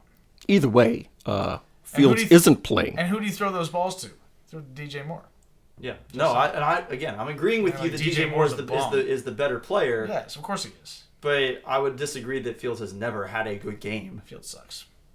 He sucks. He does. He sucks. But he has he sucks had and good games. he's quit on his team. I'm over him. So anyway, I'm also on the Raiders. So this was something that happened relatively frequently last year, where I would eliminate a team and then immediately pick them to at least cover the spread. And in this case, I'm picking them to win by at least 3 points because they're favored by 3. So yeah, I'm going with the Raiders as well. Yeah, Raiders, easy pick for me. Browns laying 2.5 at Colts. Colts are without Anthony Richardson for the rest of the year. I honestly don't know how much that really matters. Richardson has been electric when he's played, but he's also been erratic when he's played. Yeah. Gardner Minshew is a much more stable quarterback, but doesn't provide the same upside. Yada, yada, yada, blah, blah, blah. I am almost inclined to ride the hot hand with the Browns, but I'm not gonna. I'm taking the Colts. Oh. Interesting. So I guess I'm lone wolfing it because I am taking the Browns and the by far number 1 defense in the NFL. Mm-hmm. PJ Walker. Corey, what is going on with your defense right now? You seem to have been attacked defense? by some sort of virus or something. No. So anytime that I run at a very high effort, like a race kind of condition, which was what today's workout was. It was basically a race condition. I just get like a little bit of it's not even really a post-nasal drip, but I just get like frogs in my throat for like the rest of the day. So that's all. That's what I'm dealing with right now. So if you're hearing me clearing my throat, coughing, all that stuff, like that's what it is. Because I did a mile basically race today. I did 5-10 miles. I do remember after one of the Lake Fairfaxes, like this guy just shows up covered in mud and mucus and spit, and I'm like, this guy gave it. He left it all out on the field or whatever. So Of you course, weren't, yes. you weren't that guy. No, I was just coated in mud. All right. Like Bills at Patriots. Bills are laying a whopping 8.5 points on the road. not enough. The Bills are coming off of a clunker of a game against the Giants that they barely won. But that doesn't matter. They're going to crush the Patriots. Yeah, I'm no. going to take the Bills. Call in the National Guard again. They're killing the Patriots. So Help is on the way. these last 2 weeks have made me a little bit nervous about the Bills. Okay. So I looked at the history of this matchup because I also feel like the Patriots have kind of owned the Bills, Because but Thomas they have Edward not Patrick Brady recently. Jr. But was they playing. have not recently. The Bills have won 6 of the last 7 meetings between these 2 teams, One was in and Gale only Force one of them was decided by less than 10 points. You needed to look this up to make your pick? Like, Yes, just to give myself the confidence because I'm sitting here like 8.5 is a lot, and the Bills have looked putrid lately. Do I really want to get on that wagon have you again? seen the But Patriots? yes, I'm getting on that wagon again. I'm taking the Bills to cover that 8.5 point The line. Patriots are everybody's get-right game this year. Yes. Let's just keep that in mind. Like they were the get right game for the Cowboys. They're a get right game. They're going to be that for the Bills. The Raiders. They're a get right game for the Saints, and they're never right. So what does that say? All right, Commanders at Giants. The Durs are laying 2.5 on the road. I'm not even writing Manders anymore. I'm just writing Durs. I love that. You gotta write Durs with I don't a know Z. where that There's got to be a Z in okay. there. It came from Steven. Yeah, Yeah, like Steven dropped Durs in the chat, and I was like, I dig it. there we go. I'm also gonna take the Durs. So I'm basically just guaranteeing that the Giants will win this game because Probably. I have not gotten a Durs game right in the last 4 weeks. okay. Well, sucks to be you, Durs. All right, Falcons at Buccaneers. Bucks are laying 2.5 at home. Bucks had a rough game against the Lions, but the Lions are good. The Falcons are bad. I'm gonna take the Bucks. This is such an easy pick for me. Like the Bucks are at least as good as Atlanta. I would say that they are pretty clearly better than Atlanta. They're off, outside of a tough matchup against a good Lions defense. A Lions defense that I didn't expect, even when I was seeing that they were playing well, I was not expecting them to be this good. Now they get a matchup against an Atlanta defense that is okay, but not what the Lions defense is. And the Bucks off, and I think the Bucks are better on both sides of the ball than Atlanta. Not by a huge margin, but by enough that 2.5 seems insulting. 2.5 suggests that Atlanta is a better team on a neutral field, and that's just not the case. I'm surprised that y'all picked the Bucks. I have the Bucks as well. I kind of struggled with this one, to be honest, just because the Falcons have a knack for, winning games that they have no business winning. I don't think they're going to win. I don't think it should be close, but it might be. But I'm still on the big boat with the Bucks. All right, everybody's on the Bucks for that one. We move to 4:00 slate. We've got the Steelers at Rams. Rams are laying 3 at home, and home should be in air quotes because the Steelers are about to take the barn over. Evan once again has invested his faith in an awful, awful, awful Steelers team by picking them. So I'm going to let you explain that to me. I had to write somebody's name on the line. I could not make up my mind. I even looked I opened my FanDuel app, and Steelers +3 and Rams -3 are both -110. There was no even little edge as to which one was more likely to happen. I have no idea, so I just picked them. The only thing that gave me some pause was the fact that the Steelers are coming off a bye week, and I have a lot of respect for Mike Tomlin, but Mike Tomlin coming off a bye is not Andy Reid coming off of a bye. They have lost games coming off a bye before. The Rams, I think, are definitely a better team. The Steelers' offense is putrid. The defense is pretty solid, but I wouldn't necessarily call that defense elite right now, especially because I think they have a few injuries on They that side of hexed the the ball. Ravens into dropping 8 passes. That's what happened. That's Obviously, why they yeah. won the game, is because the Ravens forgot how to catch the ball. The Ravens lost that game Oh, more yeah. than the Steelers won it. That's the worst Ravens performance I have ever seen. Ever, right? Even the 41-0 Jaguars game in London? Even the game against the Colts in the playoffs where both teams couldn't score anything but field goals. I mean, Ended up what was it, 15-12 or 18-15? 15-6. 15-6. The game wasn't actually close at the end. Wasn't there another one where it was actually close, but both teams were just kicking field goals? I don't remember. Anyway. Stand by. another That was the bad worst. one, but- Okay. Okay. All right, well, Corey is on the Rams, and if you didn't get it from my implication that I'm also on the Rams when I was wondering why I haven't picked the Steelers, I don't really feel compelled to talk much about this game. The Rams are better. The Steelers suck. Matt Canada has been... They were chanting "Fire Canada" Matt at Canada. Penguins games. They were chanting Fire Matt Canada on the steps at Gallery Place after a Caps game. Penguins fans, a tradition that has become a thing, is the winning team's fans takes over the steps right across the street from the phone booth, or whatever it's called now, the bank, if you will, and they just have a good old time over there. Well, Penguins fans took it over and started chanting "Fire Matt Canada." I'm like, In D.C. you're celebrating a win on the road for your hockey team, and you want the That's how offensive bad player he to- has been. He's a Terp legend, Matt Canada. What? He was the interim coach that filled in for DJ Durkin when he got fired after killing a kid. Oh, okay.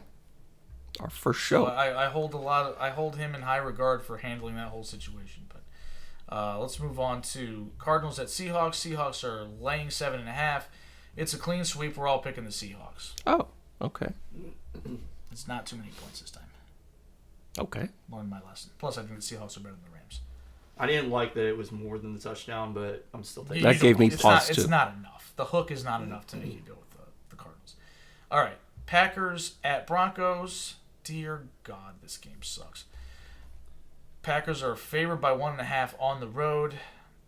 I think that's the right call. I'm taking the Packers. Yeah, the Broncos are they're just so putrid. They have no team. They're awful. You're really gonna expect me to pick the Broncos against any spread? This could be the same spread as the Seahawks game in favor of the Packers, and I'd still take the Packers. I might hesitate at that point. The Broncos have no team. Russell Wilson sucks. They have no coach. Yeah, Apparently their they hate coach Jerry is Jeudy, too. turned into a pumpkin. Yeah. Yeah, they hate Jerry Jeudy. And then The the first time I think I have ever actually enjoyed listening to Steve Smith Sr. Yeah, on that was NFL actually really Network. good. Yeah, I like that was that. hilarious. That was awesome. yeah. Then the Broncos defense, right? They're supposed to be the strength of their team, and maybe it is. They gave up 70 points. First team just give up 70 points in, 80 years? They got lit up by Justin Fields. Oh, and that happened too. That's kind of He had a good game. against a non. Doesn't matter. He had a good game. Fine. Cool. He had a good game, and then another good game against the Durs. All right, Chargers at Chiefs. Chiefs are laying 5.5. Evan, what are you doing? You know, I should know better. you know. Yeah. Go Chargers, go. I've got the Chargers just because I think this game's going to be close. I am certain the Chargers are going to lose. But I think they lose by 3 or, lose by 4 and need a touchdown late and, get sacked or something or go for it on 4th down foolishly when they should punt, something like that.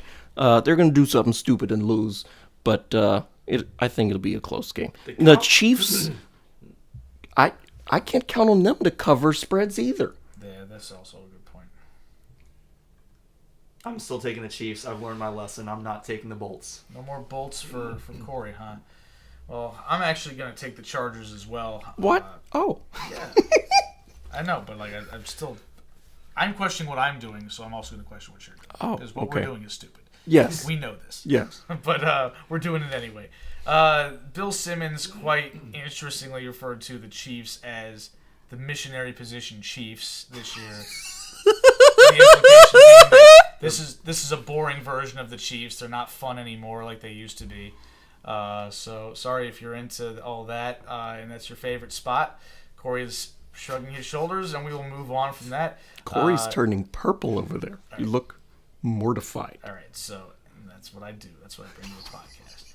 All right, so I'm taking the Chargers just because, again, it's a pretty big spread. The Chiefs play with their food too much, so I don't trust them to cover a big line. But I do think they'll win. All right, Sunday Night Football, Dolphins at Eagles. Eagles are laying 2.5 at home, coming off of an embarrassment against the Jets. The Dolphins have had an embarrassment of their own this season, but it was a little while ago. This is a pretty tough one. Should be a great game. Evan, you've got the Eagles already. Since you put yours in first, I'm going to ask you, why'd you got the Eagles? I mean, we know the Eagles are a great team, and the Dolphins seem like, they're flashier than they are substance, I guess. I don't think the Dolphins are bad. That's not what I'm saying, but I'm confident the Eagles bounce back, and the Dolphins, they might have got exposed a little bit by the Bills. I thought, sure, the Dolphins track team of an offense would be able to hang with the Bills, and they just got rolled. So the Eagles, with that crazy crowd who didn't drink themselves to death at the Phillies game, It's going to be rocking at the link. Finally, a game worthy of Sunday Night Football as Yeah, well. this is Can we great, get yeah. Can we get rid of the Giants and Jets, please? Just get them off of the television. 4 times in primetime, the Giants already. Ridiculous. Did they win any of those? Um, Because we're still waiting for them to score a point against Dallas. That hasn't happened yet. They got crushed by they got crushed by the Seahawks too. That was when Peyton and Eli were surrender covering during the pick six. Oh, Dom yeah. was through. I'm going to go with the Dolphins. Why not? I think the Eagles secondary is a big problem. I think the fact that they have to now cover 2 speedsters is going to result in major issues for them. I'm worried about Lane Johnson's injury. And, I think the Fish go in there and get a win. So, Eric, I'm going to leave you on the lonely island on this one. I'm actually taking the Eagles. My thought process here is you look at the teams that the Dolphins have beaten this season. They barely beat the Chargers, who have the 26th ranked defense according to DVOA, which at this point in the season is starting to actually be meaningful. Brandon Staley's a defensive guy, by the way. That's why I got He the looks, job. Supposedly. he looks terrible with that beard. I was going to say something. I almost didn't I recognize almost him, forgot yeah. to mention it. He looks awful with that thing growing on his face. I was like, who is this guy? Oh my God, that's Brandon Staley. What are you doing? He's 40 years old. Oh He looks my like he's God. 65. They blew the doors off of the Broncos, who are the 32nd ranked defense. Only 32nd. They're lucky Believe they're me, if they could 32nd. go lower, they would go lower. They handled the Giants fairly easily. The Giants are number 28 on defense. Oh, good for They them. handled the Panthers this past week. The Panthers are number 30 on defense. So who's 31? Got them yet? 31 is... Bears? No, the Cardinals. Oh, okay. So, the other 2 games that I haven't mentioned so far, obviously the loss to the Bills, where they got blown out. Bills have a pretty solid defense, number 6. Yeah. And then they beat the Patriots by 7 points on the road. That's a back. Patriots defense is very similar to the Eagles defense in that the Eagles are ranked 13th and the Patriots defense is ranked 14th. The difference between those 2 teams, if anybody hasn't been watching football this season, is that the Patriots offense is absolutely horrible. And the Eagles offense is actually pretty good. DeAndre Swift has been playing well. Mm-hmm. Now that they've got A.J. Brown involved, he's killing it. Jalen Hurts, when he's not throwing interception, as long as, Eric and I don't have a bet on him, As long as he's throwing it to Jalen his Hurts will be team. fine because that was literally only because of the bet. He's thrown 7 interceptions this year already. Hurts? Yeah. Really? Oh, wow. Yes. Yikes. Yeah. That's not the most in the league. How does anybody have more than that? Somebody has 8. I think it might be, is it Jimmy G? Jimmy G has a ton. Yeah, But I think no, it might be him. Hurts has I thrown know 7. for sure somebody has He's got 8. 7 touchdown passes and 7 interceptions. Is he on pace for a 30-30 season? No. Oh. No. Okay. It's like a 25-25. There's a 17th game. No. In any case, I'm looking at that and I'm seeing that the Dolphins are having some issues against teams that have good to average defenses. And that is what the Eagles are, as an average defense. And the Eagles have a good offense that gets to go up against the 27th ranked Dolphins defense. How did the Dolphins only beat the Patriots by 7 with Michael McCorkle-Jones? Because their defense is that horrible. Because they still gave up They gave up 17 20 points. to the Broncos. They gave up 17 points to the Patriots, but they only scored 24 because they couldn't move the ball that well against a good Patriots defense, an average, I should say, Patriots defense. Well, the Patriots defense was better early in the season. They've had multiple injuries. They had a since bunch of then. injuries, yeah. In any case, I'm with Evan on this one. I'm taking the Eagles. This was by far the toughest game for me to pick this week. I feel like this could be a get-right game for the Eagles as well. That's another factor in my decision. Get I right might bet games this are one, too. usually against teams that you just get to crush, though. Not always. Usually a get right game is, hey, And We've again, It's a had homecoming this opponent. is a defense that they can crush. Okay. Jalen Hurts turned the ball over a lot. You sound way too confident, and I'm concerned that I'm on the side you're on. All right, Monday Night Football. But I make all the good points, and it makes Evan scared. Evans, Yes. he's using too much logic. Yeah, Slow you're down. just emphatic. This is definitely going to happen. Rely Like, on oh, pessimism no. and bad vibes. Yeah. All right, 49ers at Vikings. 49ers are laying 7 on the road. Evan, you've already got the 49ers in there.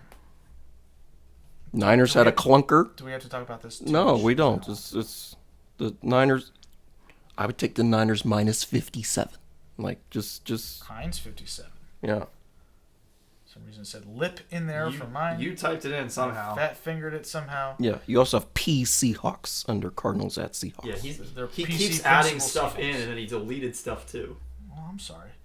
I'm taking the 49ers as well. Not much of a choice here. There's no way I'm picking the Vikings to cover anything resembling a line against a team that good. My feeling here is that if I knew for sure that Christian McCaffrey and Deebo Samuel were not going to play, I'd probably go Vikings here to cover a touchdown spread. That's a pretty sizable spread, especially considering they are at home. Okay. However, I feel reasonably confident with McCaffrey and Deebo both questionable that at least one of them will be active, and I think that will be enough. I don't care if There's no those Justin guys are out. Jefferson, right? There's no Justin Jefferson. Kirk Cousins is a pumpkin. He's going to get destroyed. Yeah, he's going to get destroyed. Right? Like, That's going to be horrible. Kirk Cousins on Monday Night Football as well. All right. Kirk has been doing pretty decently on primetime games lately. Mo 49ers. All right. All right, so that does it for our picks, which I think means we're done with the show. Are we? Do we have any Woj bombs? Evan, do you have any baseball updates or anything for us? I did see The some Astros of. scored some runs. I saw some. Oh, really? Oh, They that's, took a lead. wow. Yeah. I did see that, unfortunately, Neymar, the soccer player, has a torn ACL and MCL. Ouch. Yeah, so he's actually injured instead of just on the ground pretending to be injured. That is a shame. All right. Well, if we don't have anything else, then thank you guys for tuning in. You can follow us on Twitter at SportsBallers18 to find out the latest news about our shows. We've mostly been doing Wednesday nights, but if you need updates on when we might be changing the schedule, that's probably the best place to go. You can also email us at thesportsballers.com and At gmail.com. At gmail.com, I'm sorry. To give us feedback on, whether you like the show, don't like it, have some mailbag questions, NBA season's getting started up, get a couple questions your boys' way, maybe. But yeah, if you want to do that or just tell us we suck, that's totally cool too. You can follow us individually on Twitter. Corey is at Corey Puffett. I am at Quagmire67, and Evan is at Evan_Ash13. I think that kind of does it. So any shout-outs? Corey, you go first. Shout out to two of my athletes who this past weekend went down to the Richmond area to the milestat.com XC Invitational. Chase Lopez and Saeed Shakur, two of my seniors. Chase ran 15:51 for the 5K. It is a fast course, but still really impressive to run that fast. Saeed ran 16:03. The two of them are now the third and fourth fastest cross-country runners in DeMatha history. Oh, okay. Darn it. Who is the other person they're behind?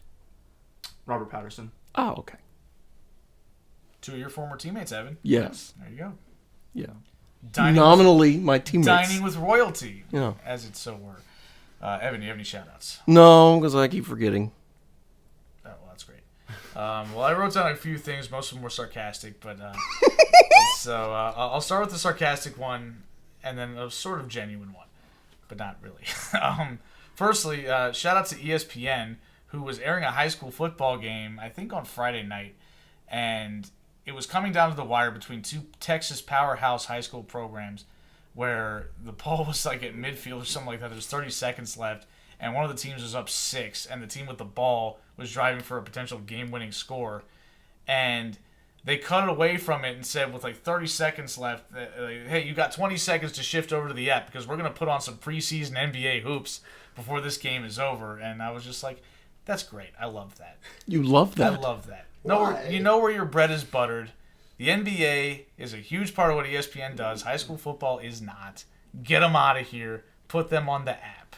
I want to They see. made the exact wrong decision. Yeah, I do too. I think some people will be very upset if ESPNU does that to the DeMatha St. John's game this weekend. That's why it's on ESPNU. You put those games on ESPNU, not on ESPN The Deuce or the regular channel. Get them out of here. Preseason NBA. That needs to get out of here. Fake basketball. You gotta watch that. Speaking of the Put that on Deuce- tape delay speaking or of the something. Deuce, on Monday night, since we did not have the Manning cast, the Deuce was the Spanish broadcast. Yes, it was. I noticed And that. who was on there? My boy Sergio Dip. Yes. Oh, okay. Yes. Again, notice I said sarcastic shout out there. No, of course they shouldn't have cut away from the friggin' football game. Oh, okay. You can put it. You can put the stupid. Missed that. I Never mind. actually forgot. Like I remember he Yeah. said that, and then I forgot it. Yeah. Yeah, no. That whooshing sound you heard, was that going right over my head? You let the game finish. Put the stupid preseason game on the app for 30 seconds, and then when this game ends, put it on the TV. Yeah. That's ridiculous. All right, so my actual shout out, which is also kind of making fun of somebody, shout out to Thomas Bryant, who was the first person, again, NBA preseason related, to be victimized by Victor Wembanyama with a dunk. So on the play, Wembanyama got a rebound outside of the restricted area. For those who follow basketball, Is that the little restricted area. Yes, little Evan, the circle? little circle under the hoop. Yes, that is Oh. correct. You got it right. It's actually like a semicircle. That's true. It is a semicircle. I actually don't even know if it's circular. It might be more like ovular. Is it parabolic? It might be. It doesn't matter. Anyway, so Wembanyama gets the rebound. What is the mathematical equation for this parabola? I mean, I'm sure you it can is. figure it out. All right, you could figure it out. So Wembanyama gets the rebound and goes vertical, and he dunks the ball. He doesn't jump through the restricted area. He never even enters it with his body.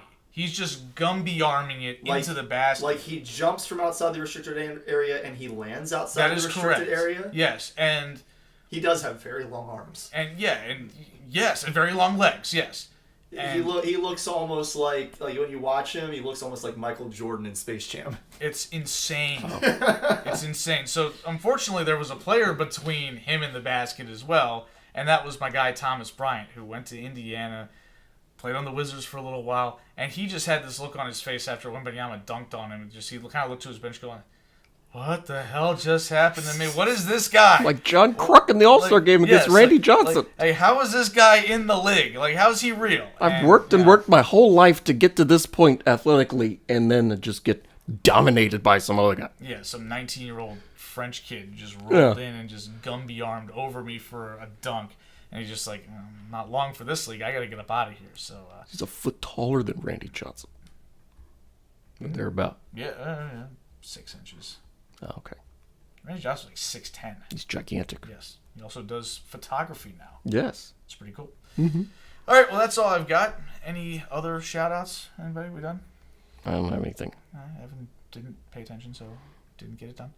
All right, well, thank you guys for tuning in. Next week, Evan will be running the show. Oh, shout out Terrell Suggs, who's going to be inducted into the Ravens Ring of Honor this week. Oh, there you go. You going to the game? No. No. It's going to be a disaster. I'm not going. I'm paying money. All right. Now that the shout-outs are actually done, thank you guys for tuning in. Evan will be running the show next week, hopefully with a appropriately planned shout-out instead of just a last-minute one. But we will be covering whatever happens in NFL Week 7, hopefully be getting ready for the World Series, and maybe doing a little bit of NBA stuff as the first night unfolds Tuesday. Until then, take it easy.